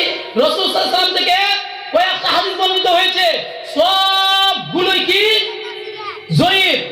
একটাই বলছে সহিহ হাদিস, সেটা মুসান্নাফ ইবনে আবি শাইবাতে রয়েছে। আবার সেটার কথা কি বলছে? বর্তমান যতগুলো নুসখা রয়েছে কোনটাতেই আপনার নাভির নিচে হাত বাঁধতে হবে এই অংশটা নেই। তারপর থাকবে কোথায়? নিজের ফ্যাক্টরি থেকে ভরবে তো থাকবে কি হাতের মধ্যে? নেই। তারপর কি বলছে দেখেন, আবার বলছে অতএব নিরপেক্ষ দৃষ্টিতে এই হাদিস দ্বারা নাভির নিচে হাত বাঁধা প্রমাণিত হওয়া অনুচিত। মানে নাভির নিচে হাত বাঁধা এটা উচিত নয় এই হাদিস দ্বারা, নিজে স্বীকার করে নিয়েছে। তাহলে এখন প্রশ্ন জাগে এই কাজটা করেছে কে?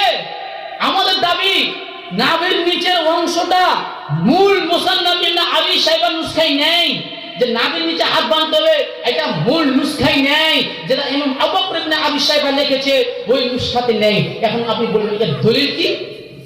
দলিল দাসে তিরমিজি তাকি উসমানী হানাফি দেওবন্দিদের মাথার তাজ, বর্তমানে এখন জীবিত রয়েছে, উনি হচ্ছে পাকিস্তানের, উনি দাসে তিরমিজি 23 পৃষ্ঠাতে স্পষ্ট লিখেছে।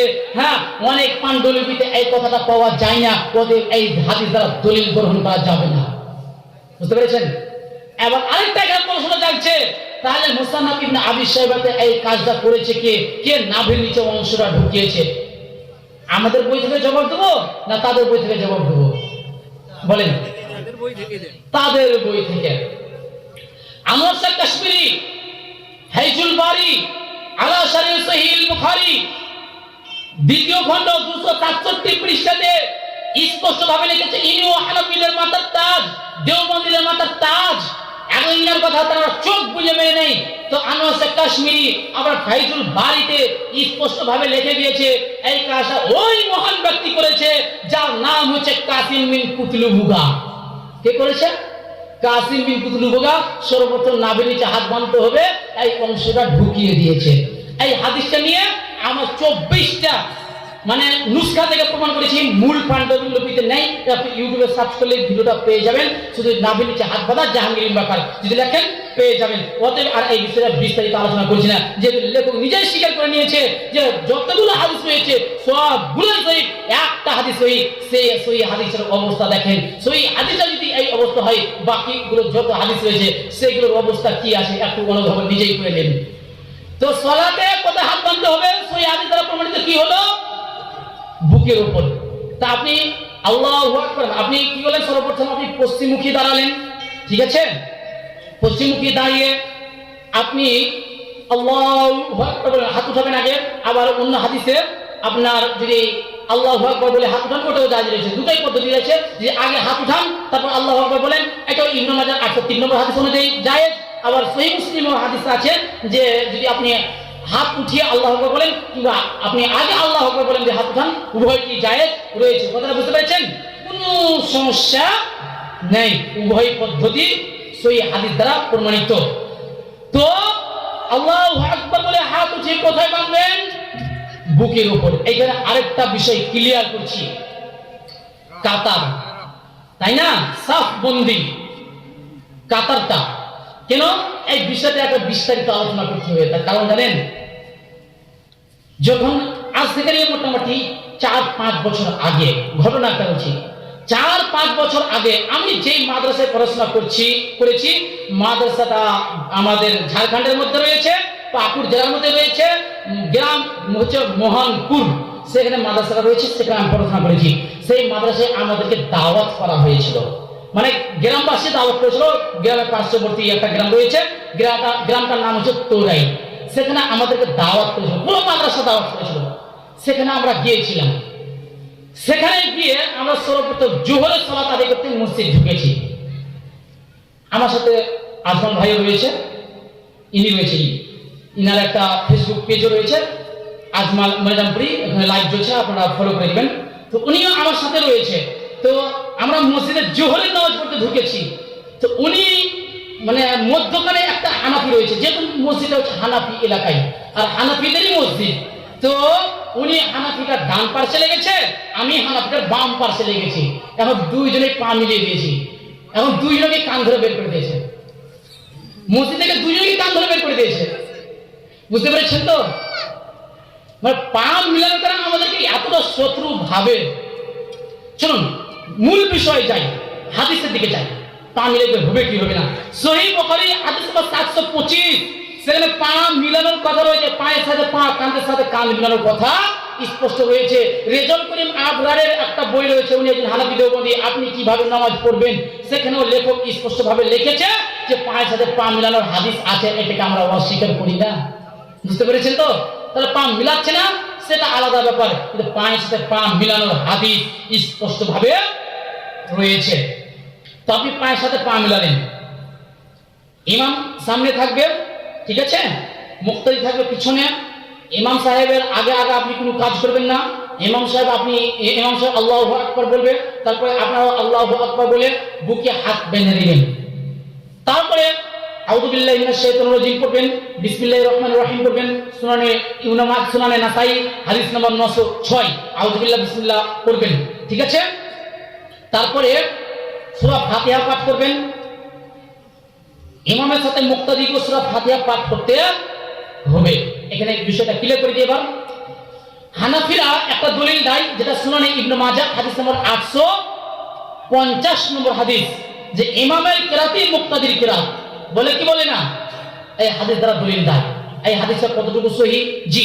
এবং আবু হানিফা রাহমাহুল্লাহ বলছে এই হাদিসের সনদে একজন রাবী রয়েছে যার নাম হচ্ছে জাবের আল জুরফি। ইনি হচ্ছে হাদিস জালকারী, মিথ্যুক, তাদেরই ইমাম বলেছে মিথ্যুক। সহিহ হাদিস কি? সহিহ বুখারী 756 নম্বর হাদিস। আল্লাহ রাসূল সাল্লাল্লাহু আলাইহি ওয়াসাল্লাম বলেছেন, লা সালাতা লিমান লাম ইয়াকরা বিফাতিহাতিল কিতাব। সূরা ফাতিহা ছাড়া সালাতই হয় না, নামাজই হয় না। ইমাম বুখারী হাদিস নিয়ে আসার পূর্বে বাব কায়েম করেছে, অধ্যায় কায়েম করেছে যে ইমাম হোক কিংবা মুক্তাদি হোক, সফরে হোক কিংবা মুকিম অবস্থায় হোক কিংবা বাড়িতে হোক, সর্বক্ষেত্রে সূরা ফাতিহা পড়া ওয়াজিব। ইমামের পিছনে হোক মুক্তাদি হোক, ইমাম হোক মুক্তাদি হোক, উভয়ের উপরে সূরা ফাতিহা পাঠ করা কি ওয়াজিব। কিরাত খালফাল ইমাম হাদিস নম্বর 95, সেখানেও হাদিস রয়েছে যে আপনার ইমামের পিছনে সূরা ফাতিহা পাঠ করতে হবে। কিরাত খালফাল ইমাম, যেটা ইমাম বুখারীর 134 নম্বর হাদিস, সেখানে রয়েছে আবু হুরায়রা রাদিয়াল্লাহু তাআলা আনহুকে বলা হলো ইমামের পিছনে কিভাবে কিরাত পাঠ করব। তখন আবু হুরায়রা রাদিয়াল্লাহু তাআলা আনহু বলেন, হে ফারসি, তুই ইমামের পিছনে ইকরা বিহা ফি নাফসিক, মনে মনে সূরা ফাতিহা পড়ে নিবে। বুঝতে পেরেছেন? তো মনে মনে সূরা ফাতিহা পাঠ করতে হবে। সূরা ফাতিহা ছাড়া নামাজ হয় না। আর হানাফি ভাইরা যে হাদিস থেকে ইস্তেদলাল করে বলে, যেটা সুনান ইবনে মাজাহ হাদিস নম্বর 850, ওই হাদিসটি ইমাম আবু হানিফা স্বয়ং জাল বলে গিয়েছেন। বুঝতে পেরেছেন? কথা ক্লিয়ার। যে ইমামের পিছনে সূরা ফাতিহা পাঠ করতে হবে। আলহামদুলিল্লাহি রাব্বিল আলামিন আর রহমানির রহিম বললেন কিনা, আপনিও বলবেন আলহামদুলিল্লাহি রাব্বিল আলামিন আর রহমানির রহিম, যেহেতু এই সূরা জানা আছে এই জন্য আর বলছি না।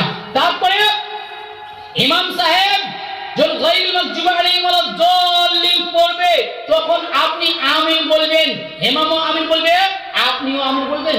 বুঝতে পেরেছেন? কি লাগছে এটা?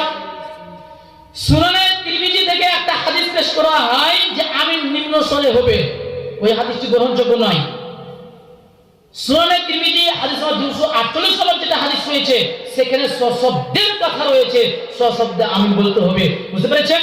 সুনানে নাসাই হাদিস নম্বর 906 নম্বর হাদিস, নুআইম মুজমির রাহমাতুল্লাহ বলছেন, সাল্লাইতু ওয়ারা আবি হুরায়রা, আমি আবু হুরায়রা রাদিয়াল্লাহু তাআলা আনহুর পিছনে নামাজ পড়েছি। আবু হুরায়রা রাদিয়াল্লাহু তাআলা আনহু বিসমিল্লাহির রহমানির রহিম পাঠ করলে, তারপরে সূরা ফাতিহা পাঠ করলে, তারপরে আবু হুরায়রা রাদিয়াল্লাহু তাআলা তিনি আমিন বললেন। ফাকালা আমিন আন-নাস, তো মানুষও আমিন বললেন। বুঝতে পেরেছেন? আবু হুরায়রা আমিন বলেছে, মানুষও আমিন বলেছে, আপনিও আমিন বলবেন, মুক্তাদিও আমিন বলবেন। এই হাদিস দ্বারা স্পষ্ট ক্লিয়ার। এখানে আরেকটা গভীরে যাব কি? গভীরে যাই। অনেক সময় আমাদেরকে ইহুদির দালাল বলে, কি বলি না? বলে তো আহলুল হাদিসরা ইহুদির দালাল, আহলুল হাদিস হচ্ছে ইংরেজদের দালাল, আহলুল হাদিস ব্রিটিশদের শাসন আমল থেকে তৈরি হয়েছে, অনেক কিছু বলে। এর জবাব আমি নিজের পক্ষ থেকে দিব না, চলুন সালাত থেকে দিই। ইমাম ইবনে খুজাইমা রাহমাহুল্লাহ সহিহ ইবনে খুজাইমা হাদিস নম্বর 474 নম্বর হাদিসের পূর্বে একটা অধ্যায় কায়েম করেছে। সেই অধ্যায়টাই বলছে যে বাবু যিকরিল ইয়াহুদিল মা'মুমিনা, যে এটা হচ্ছে যে ইমামের পিছনে আমিন বলার বর্ণনা, এবং যারা ইমাম এবং মুক্তাদিকে উভয়কে আমিন বলার কারণে মানে দাপট করে, মানে বিরত থাকতে বলে, তাদের মধ্যে ইহুদিদের একটা সিফাত রয়েছে। কে বলেছে এই কথা? ইমাম ইবনে খুজাইমা বলেছে। তা আমিন বলা থেকে আমাদেরকে বিরত রাখে কি রাখে না? যারা আমিন বলা থেকে আমাদেরকে বিরত রাখে, তাদের মধ্যে ইহুদিদের সিফাত রয়েছে। কেন? ইমাম ইবনে খুজাইমা রাহিমাহুল্লাহ বলেছে লি মুত্তাবিঈন নবী সাল্লাল্লাহু আলাইহি ওয়াসাল্লাম, কেন আমিন জোরে বলার কারণে মানুষ আল্লাহর রাসূলের ইত্তেবা করছে, আর ইহুদিরা আল্লাহর রাসূলের ইত্তেবা থেকে মানুষকে দূরে থাকতে বলছে। ইহুদিদের সিফাত কাদের মধ্যে হলো প্রমাণিত? যারা আমিন বলা থেকে বিরত থাকতে বলছে তাদের মধ্যে প্রমাণিত হলো। আমি নিজের পক্ষ থেকে কিছু বলছি না, আপনি এখনই সহিহ ইবনে খুজাইমা, ইমাম ইবনে খুজাইমা রাহিমাহুল্লাহ দেখে নেন, হাদিস নাম্বার 474 নম্বর হাদিসের পূর্বে যদি এই কথা না পান, তাহলে এখানে আপনি যা শাস্তি দিলেন তাই শাস্তি নিয়ে নেবেন, স্পষ্টভাবে লিখে দিয়েছে। তো ইমামের পিছনে আপনি আমিন বলবেন। এখন তারা আমিন না বলার একটা দলিল দেয়। কি দলিল জানেন? সহিহ বুখারী প্রথম খণ্ড 107 পৃষ্ঠা থেকে দলিল দেয়। ওয়াকালা আতাউন আমিনা দুআউন, আতা রাহমাহুল্লাহ বলেছেন আমিন একটি দোয়া, আপনারা দোয়া আস্তে আস্তে করো। সূরা আরাফ থেকে দলিল দেয় আমিন একটি দোয়া, আপনারা দোয়া আস্তে আস্তে করো। কিন্তু চিটিংবাজি করেছে, এখানে সম্পূর্ণ অংশ পড়েনি। সহিহ বুখারীর প্রথম খণ্ড 107 পৃষ্ঠার সম্পূর্ণ অংশ পড়েনি। যদি সম্পূর্ণ অংশ পড়তো তাহলে এই হাদিস তাদের বিরুদ্ধে, তাদের বিপরীতে হাদিস কি, তাদের বিপরীতে কি, যে হাদিসের তারপরে বলা হচ্ছে যে আমরা মসজিদে এমন ভাবে আমি বলতাম হাত্তা ইন্নালিল মসজিদে লালাজ্জা, যে মসজিদ ঘুম ঘুম করে আওয়াজ হতো। বুঝতে পেরেছেন? কিন্তু পরের অংশটা পড়ছে না, মানে এক টুকরো অংশ নিয়ে নিচ্ছে, এক টুকরো অংশ ছেড়ে দিচ্ছে। মনে রাখবেন এটা হচ্ছে ইহুদিদের সিফাত, যেটা শাহ ওয়ালিউল্লাহ মুহাদ্দিস আদ-দাহলভী রাহিমাহুল্লাহ হানাফিদের মাথার তাজ, তিনি আল ফাউজুল কবির ফি উসুলিত তাফসীর গ্রন্থে যিকরুল ইয়াহুদ নামে একটা অধ্যায় লিপিবদ্ধ করেছে। সেখানে স্পষ্ট লিখেছে ইহুদিদের একটা সিফাত হচ্ছে তারা মানে পরের অংশ বলবে না, মানে বাবু কিত মানে আয়া, মানে ছুপিয়ে দেওয়া পরের অংশ, কিংবা আপনার পূর্বের অংশ ছুপিয়ে দেওয়া, এটা হচ্ছে ইহুদিদের সিফাত। ঠিক ইহুদিদের সিফাত তাদের মধ্যে বিদ্যমান, তারা সম্পূর্ণ অংশ পাঠ করছে না। তা আমি আপনি কি করবেন? সশব্দে পাঠ করবেন। তারপরে আপনি বিসমিল্লাহ বলে, বিসমিল্লাহির রহমানির রহিম বলে অন্য একটি সূরা পড়বেন, তারপর রুকুতে যাবেন। এখানে একটা বিষয় ছুটে গিয়েছে যে যখন আপনি নামাজ শুরু করবেন আল্লাহু আকবার বলে, তখন আল্লাহু আকবার পরপরই সাথে সাথে আপনি আল্লাহু বারিক বাইনি করবেন না, কিছুক্ষণ চুপ থাকবেন। যেটা সহিহ বুখারী হাদিস নম্বর 744 নম্বর হাদিস, কিছুক্ষণ চুপ থেকে আল্লাহুম্মা বারিক বাইনি ওয়া বাইনা খাতায়ায়া কামা বা'আতা বাইনা মাশরিক ওয়াল মাগরিব আল্লাহুম্মা নাক্কিনি মিনাল খাতায়া কামা নাক্কাসাবুল আবযু মিনাদ দানাস, এই দুটি পাঠ করবেন। ঠিক আছে? এই দুটি পাঠ করবেন কিছুক্ষণ চুপ থেকে। তারপরে আউযুবিল্লাহ বিসমিল্লাহ বলে সূরা ফাতিহা পাঠ করবেন, আমিন শব্দে বলবেন, তারপরে অন্য একটা সূরা পড়বেন, তারপরে রুকুতে যাবেন। এবার রুকুতে যাওয়ার রাফুল ইয়াদাইনের সময় আপনি এবার রাফুল ইয়াদাইন করতে হবে, রুকুতে যাবেন রাফুল ইয়াদাইন করতে হবে, যেটা নাসরুদ্দিন চাঁদপুরি হানাফি কেল্লাতে স্পষ্ট ভাবে লিখে গিয়েছে। আপনারা দেখে চলে যাবেন, যে সময় খুব সংকীর্ণ, এই জন্য মানে আমি শর্টের দিকে যাচ্ছি। তো নাসিরউদ্দিন চাঁদপুরি এখানে লিখে গিয়েছে রাফুল ইয়াদাইন করা না করা উভয়টি প্রমাণিত, উনি স্পষ্ট ভাবে লিখে গিয়েছে। তারপরে আপনার নাসিরউদ্দিন চাঁদপুরি হানাফি দেওবন্দি স্পষ্ট ভাবে লিখেছে কি দেখেন, নাসিরউদ্দিন চাঁদপুরি হানাফি দেওবন্দি 34 পৃষ্ঠাতে স্পষ্ট ভাবে লিখেছে, তবে আব্দুল্লাহ ইবনে জুবাইরের নামাজের প্রতি লক্ষ্য করো, অর্থাৎ নামাজের রাফুল ইয়াদাইন করাটাও নবী সাল্লাল্লাহু আলাইহি ওয়াসাল্লাম হতে প্রমাণিত। সুনান আবু দাউদ থেকে হাদিস উল্লেখ করেছে, মানে আপনার আব্দুল্লাহ ইবনে জুবাইর রাদিয়াল্লাহু তাআলা আনহু রাফুল ইয়াদাইন করতে স্পষ্ট ভাবে লিখে গিয়েছে। লেখক স্পষ্ট ভাবে লিখেছে, মানে সালাতে নামাজে হাত উঠানো প্রমাণিত রয়েছে, এটাকে নাজায়েজ বলার কোনো সুযোগ নেই, এটাকে মানসুখ বলার কোনো সুযোগ নেই। যদি এটা মানসুখই হয়ে যায় তাহলে সাহাবী আব্দুল্লাহ ইবনে জুবাইর কেন রাফুল ইয়াদাইন করলেন? তারপরে দেখেন এইখানে 23 নম্বর পৃষ্ঠাতে এবং 22 নম্বর পৃষ্ঠাতে হেডলাইন কি দিয়েছে দেখেন, হেডলাইন দিয়েছে রাফুল ইয়াদাইন করা ও না করা উভয়ই প্রমাণিত, মানে করা না করা উভয়টি প্রমাণিত। না করার হাদিসের জবাব একটু পরে দিচ্ছি। তারপরে লেখছে দেখেন 23 নম্বর পৃষ্ঠা লেখছে এইটা করা কোথা রাফুল ইয়াদাইন করা, বলছে রাফুল ইয়াদাইন ওই সমস্ত আমলের অন্যতম যেগুলো নবী সাল্লাল্লাহু আলাইহি সাল্লাম কখনো করেছেন আবার কখনো করেননি।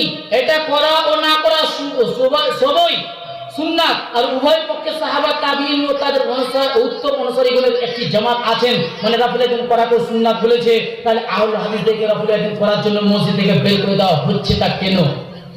হচ্ছেটা কেন? আহলে হাদিসরা তো সুন্নাতের উপরে আমল করছে, তাহলে তাদেরকে মসজিদ থেকে বের করে দেওয়া হচ্ছেটা কেন? সম্মানিত সুধীবৃন্দ, এগুলো হচ্ছে তাদেরই বই। তো রাফুল ইয়াদাইন করতে হবে দলিল সহিহ বুখারী আপনার 735, 36, 37, 38, 39 নম্বর হাদিস, সেখানে স্পষ্ট রয়েছে। সহিহ মুসলিম হাদিস নাম্বার 391, 92 নম্বর হাদিস দেখবেন, সেখানে রাফুল ইয়াদাইন প্রমাণিত রয়েছে। রুকুতে যাওয়ার সময়, রুকু থেকে ওঠার সময় আল্লাহ নবী সাল্লাল্লাহু আলাইহি ওয়াসাল্লাম হাত উঠিয়েছেন। আর আল মুআজামুল কাবির তাবারানী হাদিস নাম্বার 819 নম্বর হাদিসে স্পষ্ট রয়েছে প্রত্যেকটা হাত উঠানোর সময় 10টা করে নেকি পাওয়া যাবে। অথচ আজকে আমাদের মধ্যে অনেকে এই নেকি থেকে বঞ্চিত। বুঝতে পেরেছেন কি?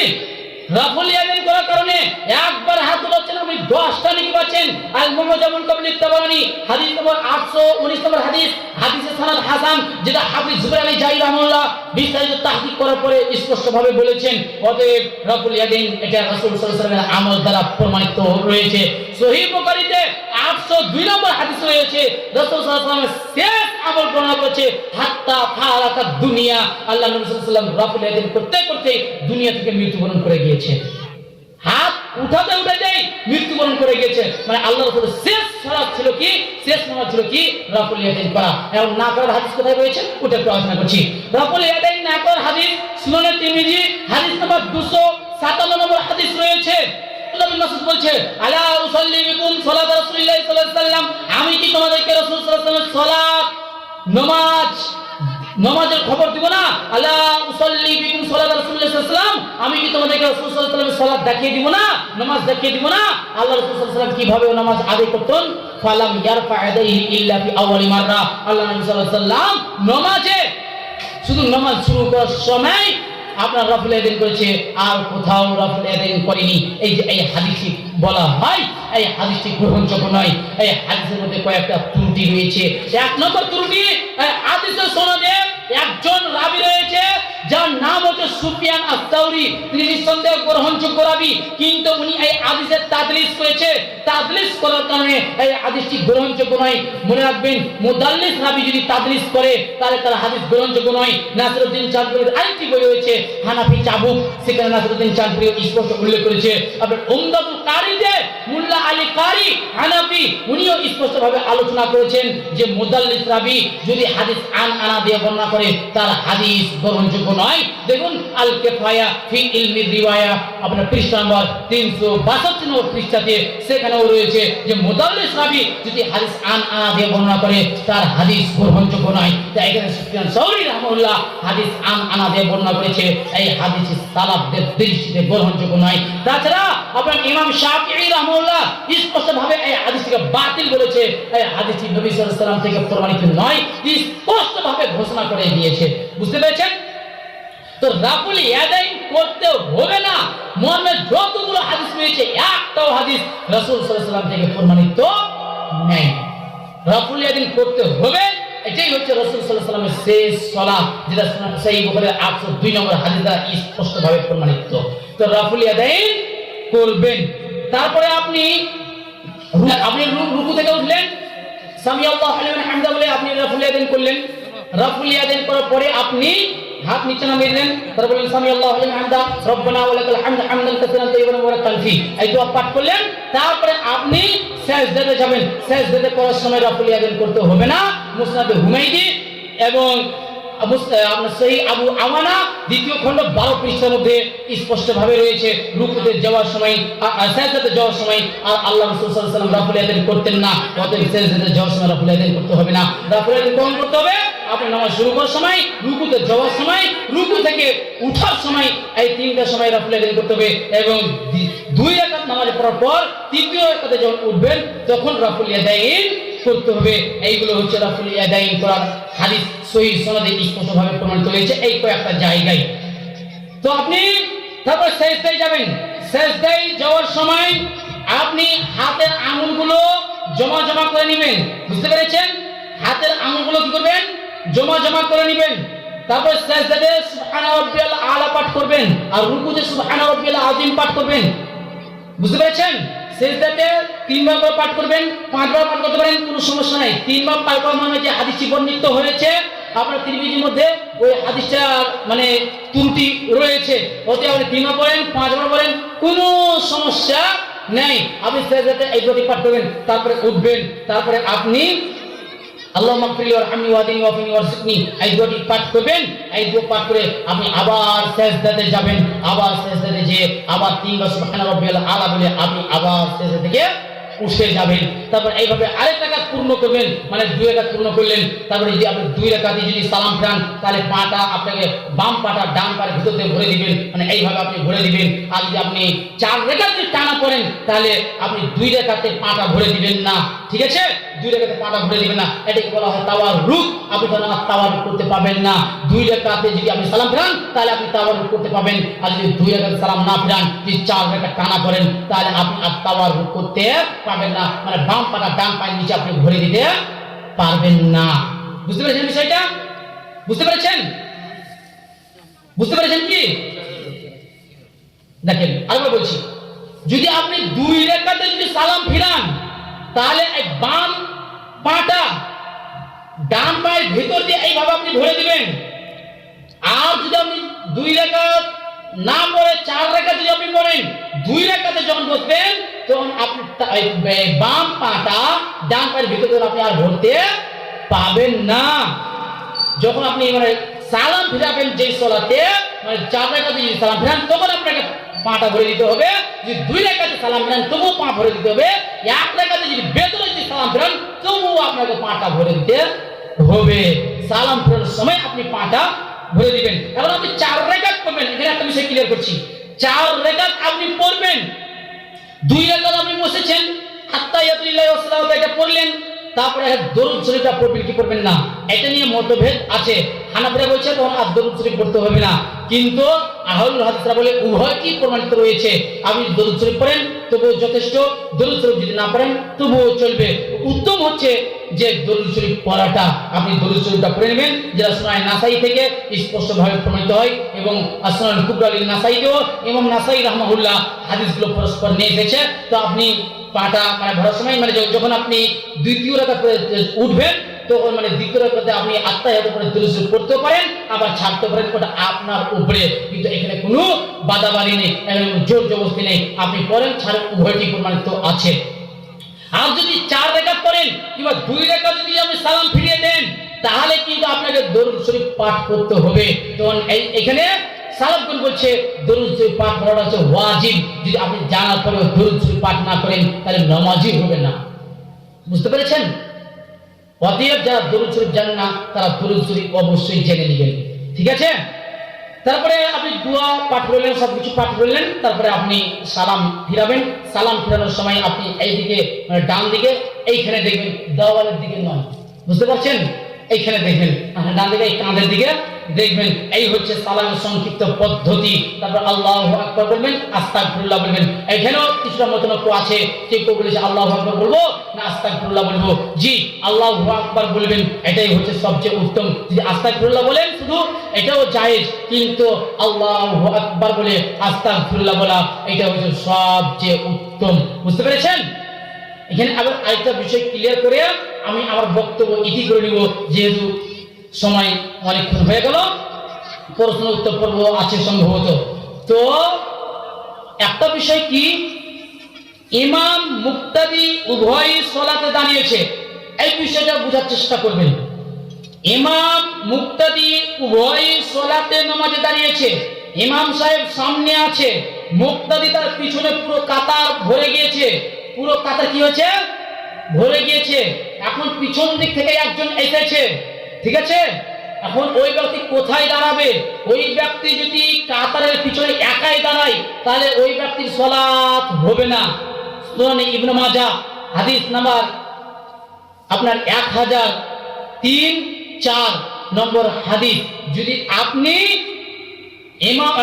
প্রথম কাতারের পিছনে থাকেন, কিংবা কাতারে যদি আপনি একাই থাকেন, বুঝতে পারছেন? কাতারে যদি আপনি একাই থাকেন, তাহলে নামাজ হবে না। আল্লাহ রাসূল সাল্লাল্লাহু আলাইহি ওয়াসাল্লাম নামাজ দোহরানোর আদেশ দিয়েছে, সহিহ সুনান ইবনে মাজাহ হাদিস নম্বর 804 এ নামাজ দোহরানোর আদেশ করেছে।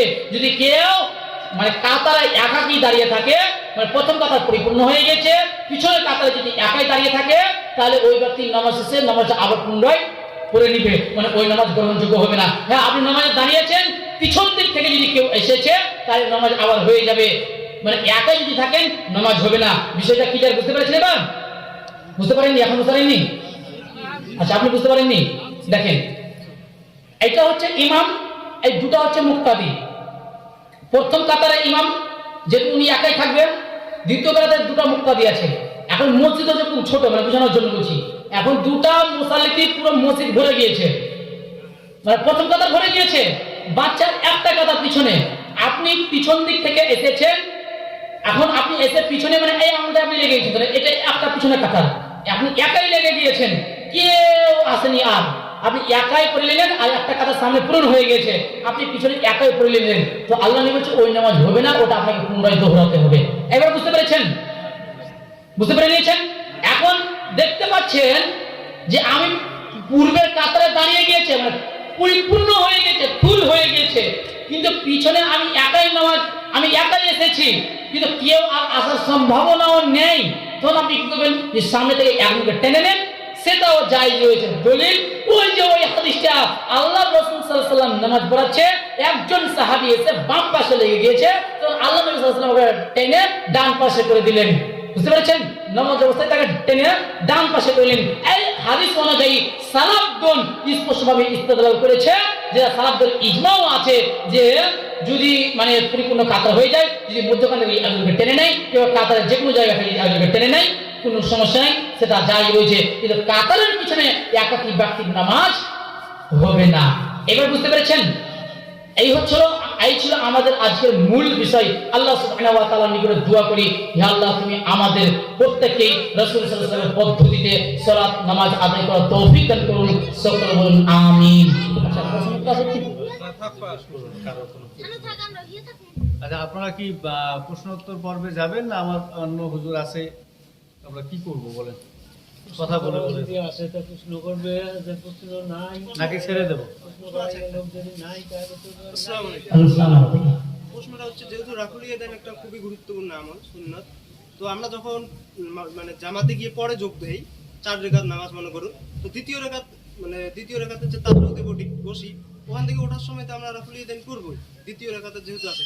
এবার মনে করুন আমি কোনো সময় তৃতীয় রেখাতে গিয়ে পৌঁছেছি, ঠিক আছে, এবার আমি চতুর্থ রেখাতে পর পঞ্চম রেখাতে আমার দ্বিতীয় রেখাত করবে, তো তখন আমি ওঠার সময় কি রাফুল ইয়াদান করব, নাকি ওই আমার আর করতে লাগবে না? বিষয়টা বুঝতে পারলাম না। মনে করুন শেষেরটা আমি তৃতীয় রাকাতে গিয়ে যোগ দিয়েছি, মানে তৃতীয় রেখাতে আপনি যোগ দিয়েছেন ইমামের সাথে, হ্যাঁ ছুটে যাবার আগে এক রেখাত। হ্যাঁ হ্যাঁ, মনে করুন 4 রাকাত নামাজ, জোহর বা আসরের নামাজ, জি, তো আমি মানে একটা রাকাত নামাজ পেয়েছি, এক রেখাত পেয়েছেন, 3 রেখাত ছুটেছে। 3 রাকাত ছুটেছে, তো আমি জি। তৃতীয় রাকাতের পর তো আমি বসবো, হ্যাঁ, তারপরে ওঠার পরে কি আমি রাফুল ইয়াদান তখন আর রাফুল করতে হবে না। শুধু ওই 2 রাকাতে জি, তখন আর রাফুল করতে হবে না। আরেকটা বিষয়, যদি আমি দেখি যে 4 রাকাত নামাজ বা 2 রাকাত নামাজের 2 রাকাত হয়ে গেছে, শেষ রাকাতের মানে কিছু তাশাহুদে বসেছে, ওখানে পড়তেছে, আমি এখন যদি দেখি পিছনে আরো 2জন লোক আছে, মানে আসতেছি, 2জন এসেছি, তাহলে আমি কি তার ওই নামাজে যোগ দিব, নাকি আমরা আলাদা করে জামাত করে পড়ব? মানে তাশাহুদে বসে আছে, পিছন দিক থেকে 2জন ব্যক্তি এসেছে, আপনি কি তখন যোগ দিবেন? জি, যোগ দিয়ে দিবেন। নামাজ অতক্ষণ পর্যন্ত শেষ হবে না যতক্ষণ মানে ইমাম সালাম না ফিরাবে। এমন তো অবশ্যই আপনি আসেন, সালাম ফিরানোর আগে যদি আপনি চলে আসেন, তাহলে তাশাহুদে বসে আপনি যোগ দিতে পারবেন। আরেকটা রাফুল ইয়াদান সম্পর্কে আরেকটা হাদিস, আমার পক্ষে এটা একই রকম মত, যে রাফুল ইয়াদান একেবারে আল্লাহ নবী একদম শেষ দিন পর্যন্ত করেছিল, কিন্তু একটা ওনারা মানে অভিযোগ তুলে থাকে যে ইবনে মাসউদ রাদিয়াল্লাহু তাআলা আনহু তো কুফার মধ্যেই ছিল, তো সেখানে থাকার পরও কুফা থেকে কিভাবে এই ধরনের জাল কি বেরোতে পারে? আর ওনারা বলে যে তিরমিজির মধ্যে, যেহেতু আমি অ্যারাবিকটা জানি না, অ্যারাবিক ভাষাটা সেভাবে ট্রান্সলেট করে মোবাইল থেকে দেখতে লাগে, ওখানে তারা বলে যে তিরমিজির যে হাদিসটা আছে, সেখানে বলা আছে যে তিরমিজি শরীফের মধ্যে ইমাম তিরমিজি বাব বেঁধেছে যে যেখানে রাফুল ইয়াদান করছে, এখানে কিছু সংখ্যক সাহাবা করছে, আর যেখানে রাফুল ইয়াদান না করার হাদিসটাও তো তিরমিজির মধ্যে আছে, সেই হাদিসটায় তিনি কোনো সাহাবার নাম নেয়নি, কারণ সেখানে বেশিরভাগ সাহাবা বা বেশিরভাগের অধিকতর সাহাবায় রাফুল ইয়াদান করেনি, তার জন্য তিনি এখানে কোনো সাহাবার নাম নেননি। এটা কি সত্যি? আচ্ছা বসেন। যে হাদিসটা আপনি বললেন সুনান তিরমিজি হাদিস নম্বর 257 নম্বর হাদিস, আব্দুল্লাহ বিন মাসউদ রাদিয়াল্লাহু তাআলা আনহু বলেন, আলা উসাল্লি বিকুম সালাত রাসূলুল্লাহ সাল্লাল্লাহু আলাইহি সাল্লাম, আমি কি তোমাদেরকে রাসূল সাল্লাল্লাহু আলাইহি সাল্লামের সালাত নামাজ আদায় করে দেখিয়ে দিব না? তখন আব্দুল্লাহ বিন মাসউদ রাদিয়াল্লাহু তাআলা আনহু তিনি সালাত আদায় করে দেখাচ্ছেন, ফালাম ইয়ারফা ইয়াদাই ইল্লা ফি আউয়ালি মাররা, প্রথমবার ছাড়া আর রাফুল ইয়াদাইন করেনি। এই যে এই হাদিসটা, এই হাদিসের সনদে একটু পূর্বে আমি আলোচনা করেছি, হাদিসের সনদে একজন রাবী রয়েছে যার নাম হচ্ছে সুফিয়ান আস-সাউরি রাহমাহুল্লাহ। সুফিয়ান আস-সাউরি ইবাদত গুজার বান্দা, যার তাকরিবুত তাহজিব রাবী নাম্বার 3444 নম্বর রাবী, তিনি ইবাদত গুজার বান্দা, তিনি সেকা, কোনো সন্দেহ নেই, তিনি আবেদ ছিলেন, কোনো সন্দেহ নেই। তিনি সেকা হওয়ার সাথে সাথে, তিনি শক্তিশালী হওয়ার সাথে সাথে তিনি কিন্তু মুদাল্লিস রাবী ছিলেন। বুঝতে পেরেছেন? এখন উসুল হচ্ছে মুদাল্লিস রাবী যদি হাদিস আনা দিয়ে বর্ণনা করে তাহলে তার হাদিস সকল মুহাদ্দিস গণের হুকুমত অনুসারে সেটা জয়ীফ। তো এখানে সুফিয়ান সাউরি রাহমাহুল্লাহ হাদিসটি আনা দিয়ে বর্ণনা করেছে, তথা সুফিয়ান সাউরি এখানে তাদলিস করেছে। আর মুদাল্লিস রাবী যদি তাদলিস করে তাহলে তার হাদিস জয়ীফ হয়। আপনি মুকদ্দমা ইবনে সালাহ 99 পৃষ্ঠা, আল কিফায়া 362 নম্বর পৃষ্ঠাতে স্পষ্ট ভাবে রয়েছে। অতএব এই হাদিসটি গ্রহণযোগ্য নয়। এবার উসুল নিয়ে আলোচনা করি একটু। উসুল হচ্ছে ওয়াল মুসবিতু মুকদ্দামুন আলা নাফি, যে কোনো উসুলের মধ্যে এটা পেয়ে যাবেন যে যেটা হ্যাঁ হ্যাঁ শব্দটা সবসময় নায়ের উপর প্রাধান্য পায়। এখন রাফুল ইয়াদাইন করতেন না, এটা হচ্ছে না বোধক শব্দ। হ্যাঁ বোধক শব্দ কি? রাফুল ইয়াদাইন করতেন, এটা হ্যাঁ বোধক শব্দ। অতএব হ্যাঁ বোধক শব্দই সবচেয়ে উসুলের আগে গ্রহণযোগ্য, মানে এটাই সবচেয়ে গ্রহণযোগ্য। ওয়াল মুসবিত মুকদ্দামুন আলা নাফি, নাফির উপর মুসবিত তথা হ্যাঁ শব্দটা প্রাধান্য পায়। বিষয় ক্লিয়ার হয়েছে? এবার আসুন, ইমাম তিরমিজি রাহমাহুল্লাহ একটা বিষয় উল্লেখ করেছে। এখানে অনেক ইমাম তিরমিজি রাফুল ইয়াদাইন করা না করা উভয় হাদিস উল্লেখ করেছে। রাফুল ইয়াদাইন করার বাব কায়েম করেছে, রাফুল ইয়াদাইন না করার বাব কায়েম করেছে, মানে ইমাম তিরমিজি উভয়টি বাব কায়েম করেছে। ইমাম তিরমিজির একটা বৈশিষ্ট্য, ইমাম তিরমিজি হাদিস নিয়ে আসার পরে উভয় পক্ষের দলিল আলোচনা করে দেয় এবং এই হাদিসে এই মুহাদ্দিস আমল করেছে, প্রত্যেকটা বিষয় ক্লিয়ার করে দেয়। ইমাম তিরমিজি রাহমাহুল্লাহ চেষ্টা করে মানে এই হাদিস অনুযায়ী কার কার আমল রয়েছে। আর কুফাবাসীর যেটা কথা বললেন সালাফগণ, যেটা আপনি আল জামিল আখলাকি রাবি যদি দেখেন সেখানে স্পষ্ট পাবেন যে মুহাদ্দিসগণ কুফাবাসী সম্পর্কে বলেছেন তোমরা তাদের কাছ থেকে সতর্ক থাকবে। কিন্তু কুফাবাসী যদি 100টা হাদিস বর্ণনা করে 99টা হাদিসের মধ্যে সন্দেহ রয়েছে। আবার অসংখ্য গ্রন্থ রয়েছে, কুফাবাসী যদি 1000 হাদিস বর্ণনা করে 1000 হাদিসের মধ্যে 990টা হাদিসের মধ্যে সন্দেহ রয়েছে। বুঝতে পেরেছেন? স্পষ্ট এই সম্পর্কে আমার একটা ভিডিও রয়েছে কুফাবাসী সম্পর্কে, সেখানে দেখবেন, সেখানে পাবেন। এখন রাফুল ইয়াদাইন করাটা নিয়ে, রাফুল ইয়াদাইন করা সম্পর্কে ইমাম বুখারী রাহমাহুল্লাহ স্বতন্ত্র একটা গ্রন্থই রচনা করেছে, জুজউন রাফউল ইয়াদাইন, একটা স্বতন্ত্র গ্রন্থ রচনা করেছে। মোটামুটি 300 খানা হাদিস দিয়ে প্রমাণ করেছে যে রাফুল ইয়াদাইন করতে হবে, এটাই হচ্ছে রাসূল সাল্লাল্লাহু আলাইহি ওয়াসাল্লামের শেষ সালাহ। বুঝতে পেরেছেন? ইমাম বুখারী রাহমাহুল্লাহ স্পষ্ট হাদিস দিয়ে প্রমাণিত করে দিয়েছে। আচ্ছা, আর কারো কোনো বিষয়? আচ্ছা, বদলু ইয়াদাইন মানে হাত ছেড়ে নামাজ পড়া, হাত না বাঁধা, এটা তো আব্দুল্লাহ ইবনে জুবাইর রাদিয়াল্লাহু তাআলা আনহু থেকে এটা মানে বর্ণিত আছে। তো এটা কি মানে এটার কোনো সহি নাকি?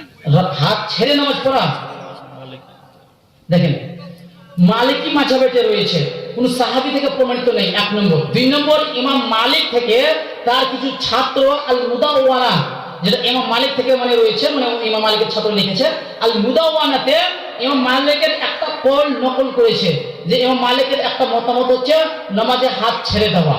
বুঝতে পেরেছেন? কিন্তু এটা ইমাম মালিক রাহমাহুল্লাহ থেকে প্রমাণিত নয়। কেন? তার সবচেয়ে বড় দলিল ইমাম মালিক রাহমাহুল্লাহ মুয়াত্তা মালিকে হাত বাঁধার হাদিস নিয়ে এসেছে। যিনি হাদিস নিয়ে আসবে উনি আবার মানে হাত বাঁধার হাদিস নিয়ে আসছে, আবার উনি হাত ছেড়ে নামাজ পড়ার নির্দেশ দিবে? জি না, হাত ছেড়ে নামাজ পড়তে হবে এইভাবে একটাও হাদিস নেই। ওদের হাত বেঁধে নামাজ পড়তে হবে, এটাই হচ্ছে আল্লাহ রাসূল সাল্লাল্লাহু আলাইহি ওয়াসাল্লামের সুন্নাহ। কারণ হাত কোথায় বাঁধবেন এটা নিয়ে মতনৈক্য আছে, কিন্তু হাত বাঁধা নিয়ে মতনৈক্য নেই। বুঝতে পেরেছেন? কেউ এটা নিয়ে দ্বিমত করেনি। হাত বাঁধতে হবে এটা নিয়ে কারোর দ্বিমত নেই, কিন্তু হাত কোথায় বাঁধবেন এটা নিয়ে দ্বিমত রয়েছে। বিষয়টা বুঝতে পেরেছেন? এবার আচ্ছা, আর কেউ? আর কেউ কিছু বলবেন কি? সম্মিলিত মোনাজাত করা যায়। সম্মিলিত মোনাজাত, এই যে এই বইটা দেখতে পাচ্ছেন, কার বই এটা? হানাফি কেলা, লেখক কে? নাসিরউদ্দিন চাঁদপুরি, লিখছে 163 পৃষ্ঠাতে। নাসিরউদ্দিন চাঁদপুরি হানাফি দেওবন্দি স্পষ্ট লিখছে, দেখেন। হ্যাঁ, একথা অবশ্যই স্মরণীয় যে 5 ওয়াক্ত নামাজের পর পরিচালিত পদ্ধতিতে পাবন্দি সহকারে হাত তুলে দোয়া করার প্রমাণ কোনো হাদিসে নেই। তাই কেউ যদি পাবন্দি সহকারে বিদআত বলে তাহলে বোধহয় ভুল হবে না। দেখতে পাচ্ছেন? দেখতে না পাচ্ছেন তার আগে দেখে চলে যাবেন, এখানে বই আছে। তো পাবন্দি সহ হাত তুলে দোয়া করা, ফরজ নামাজের পর সম্মিলিতভাবে হাত তুলে দোয়া করা, এটা হচ্ছে বিদআত। তারা যেসব হাদিস পেশ করে সেইগুলোর জবাব আমার অলরেডি দেওয়া রয়েছে, মোটামুটি 1 ঘন্টা করে 2টা ভিডিও রয়েছে, 2 ঘন্টার ভিডিও রয়েছে, একটু সার্চ করে পেয়ে যাবেন। আচ্ছা, আর কেউ? কারো প্রশ্ন আছে কি? সেটা মাইক প্রশ্ন আছে, আমারও আছে একটু প্রশ্ন। ব্যাপার হচ্ছে যে তাহলে যে এই যে আপনি নগদের 2-4 দিন আগে যে শুট করতে ইজতেমা হয়ে গেল দিল্লি নিজামে আছে যে জিমাদার আসলে এনারা যে মৌলানা সাহেব এনারা আছে যে সম্মিলিত মোনাজাত হাজার লোক নিয়ে করলো, আর কি বিষয়? দেখেন, তারা নিজে বিদআত লিখে গিয়েছে, আমার কোনো করার নেই।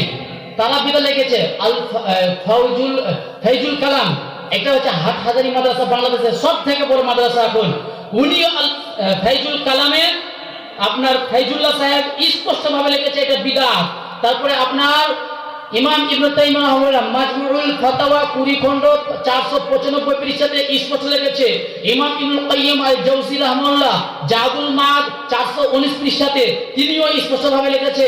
ইমাম শাতিবী রাহিমাহুল্লাহ আল ইতিসাম আপনার পৃষ্ঠা নাম্বার 348 থেকে 352 নম্বর পৃষ্ঠাতে স্পষ্টভাবে লিখেছে এটা হচ্ছে বিদআত। আশরাফ আলী থানভী পূর্ণাঙ্গ একটা নামাজ শিক্ষা বই বের হয়েছে আশরাফ আলী থানভীর, সেখানেও স্পষ্টভাবে উনিও লিখেছে এটা বিদআত। এখন যদি তারা বিদআত নিজেই স্বীকার করে, আমরা বিদআত বললেই দোষ। এখন কেউ যদি বিদআত করে তাহলে তার পরিণতি কি হবে? 1 নম্বর, বিদআত সম্পর্কে যদি বলতে হয় তাহলে এটা লম্বা একটা বিষয় বলা যায়, যেটা একটা সংক্ষিপ্ত সালাফ থেকে উক্তি পেশ করছি, যেটা হিলিয়াতুল আউলিয়া 8 খণ্ড 104 পৃষ্ঠার মধ্যে এবং 103 পৃষ্ঠার মধ্যে রয়েছে। ফুজাইল বিন ইয়াজ রাহমাহুল্লাহ বলছে যে তোমরা খবরদার বিদআতীদের সাথে উঠা বসা করবে না। মনে রাখবে যেই ব্যক্তি বিদআতীদের সাথে উঠা বসা করে আলামাতুন নিফাক, তার মধ্যে মুনাফিকের একটা আলামত রয়েছে। অতএব বিদআতীদের সাথে উঠা বসা করা যাবে না, তাদের সাথে সব সময় দূরে থাকবেন। বিদআতীদের থেকে সব সময় দূরে থাকবেন। তারা লিখে গিয়েছে বিদআত, আমরা আমাদের বলতে কোনো দ্বিধাবোধ নেই, যে একটাও হাদিস নেই। হ্যাঁ, নামাজের পরে দোয়া রয়েছে কিন্তু হাত তুলে দোয়া প্রমাণিত নেই, অতএব হাত তুলে দোয়া করা যাবে না। বিদআতীদের ব্যাপারে যদি আরেকটু বলি, সুনান দারিমি হাদিস নাম্বার 408 নম্বর হাদিস, ইব্রাহিম নাখঈ রাহমাহুল্লাহ থেকে বর্ণিত হয়েছে, লা ইউরা গীবাতান লিল মুবতাদি, তোমরা বিদআতীদের গীবাত করা কোনো দোষ নেই, কোনো গুনাহ নেই। আর কি বলার আছে? বিদআত যদি আপনি দিন রাত গীবাত করে ফেলেন কোনো গুনাহ নেই বলছে, এখন আমার কিছু করার নেই। অতএব বিদআতীদের থেকে দূরে থাকবেন। এমনকি সালাফগণ বলছে বিদআতীদেরকে সালামও দেওয়া যাবে না। বুঝতে পেরেছেন? এত সালাফগণ বিদআতী সম্পর্কে কঠোর ছিলেন। অতএব বিদআতী থেকে দূরে থাকবেন, বিদআতী আমল থেকেও দূরে থাকবেন। আচ্ছা, যাই হোক, শুকরিয়া, জাযাকুমুল্লাহ খায়রান। অনেকক্ষণ আলোচনা হলো। আল্লাহ সুবহানাহু ওয়া তাআলার নিকটে দোয়া করি, হে আল্লাহ তুমি আমাদের প্রত্যেকের পাপগুলোকে ক্ষমা করে দাও। সকলে আমিন। এতক্ষণ বক্তব্য বললাম, বক্তব্যের মাঝে 2-4টা হয়তো কথাবার্তায় ভুল হয়ে যেতে পারে, তো আল্লাহ সুবহানাহু ওয়া তাআলার নিকটে ক্ষমা চেয়ে নিই। হে আল্লাহ তুমি ক্ষমা করে দিও যদি বক্তব্যের মাঝে যদি কোনো ভুল হয়ে থাকে। আল্লাহ সুবহানাহু ওয়া তাআলার নিকটে দোয়া করি, হে আল্লাহ তুমি আমাদের প্রত্যেককেই 5 ওয়াক্ত সালাত নামাজ আদায় করার তৌফিক দান করুন। আমিন। এখান থেকে আমি আমার বক্তব্য ইতি করছি। আসসালামু আলাইকুম ওয়া রাহমাতুল্লাহি ওয়া বারাকাতুহু।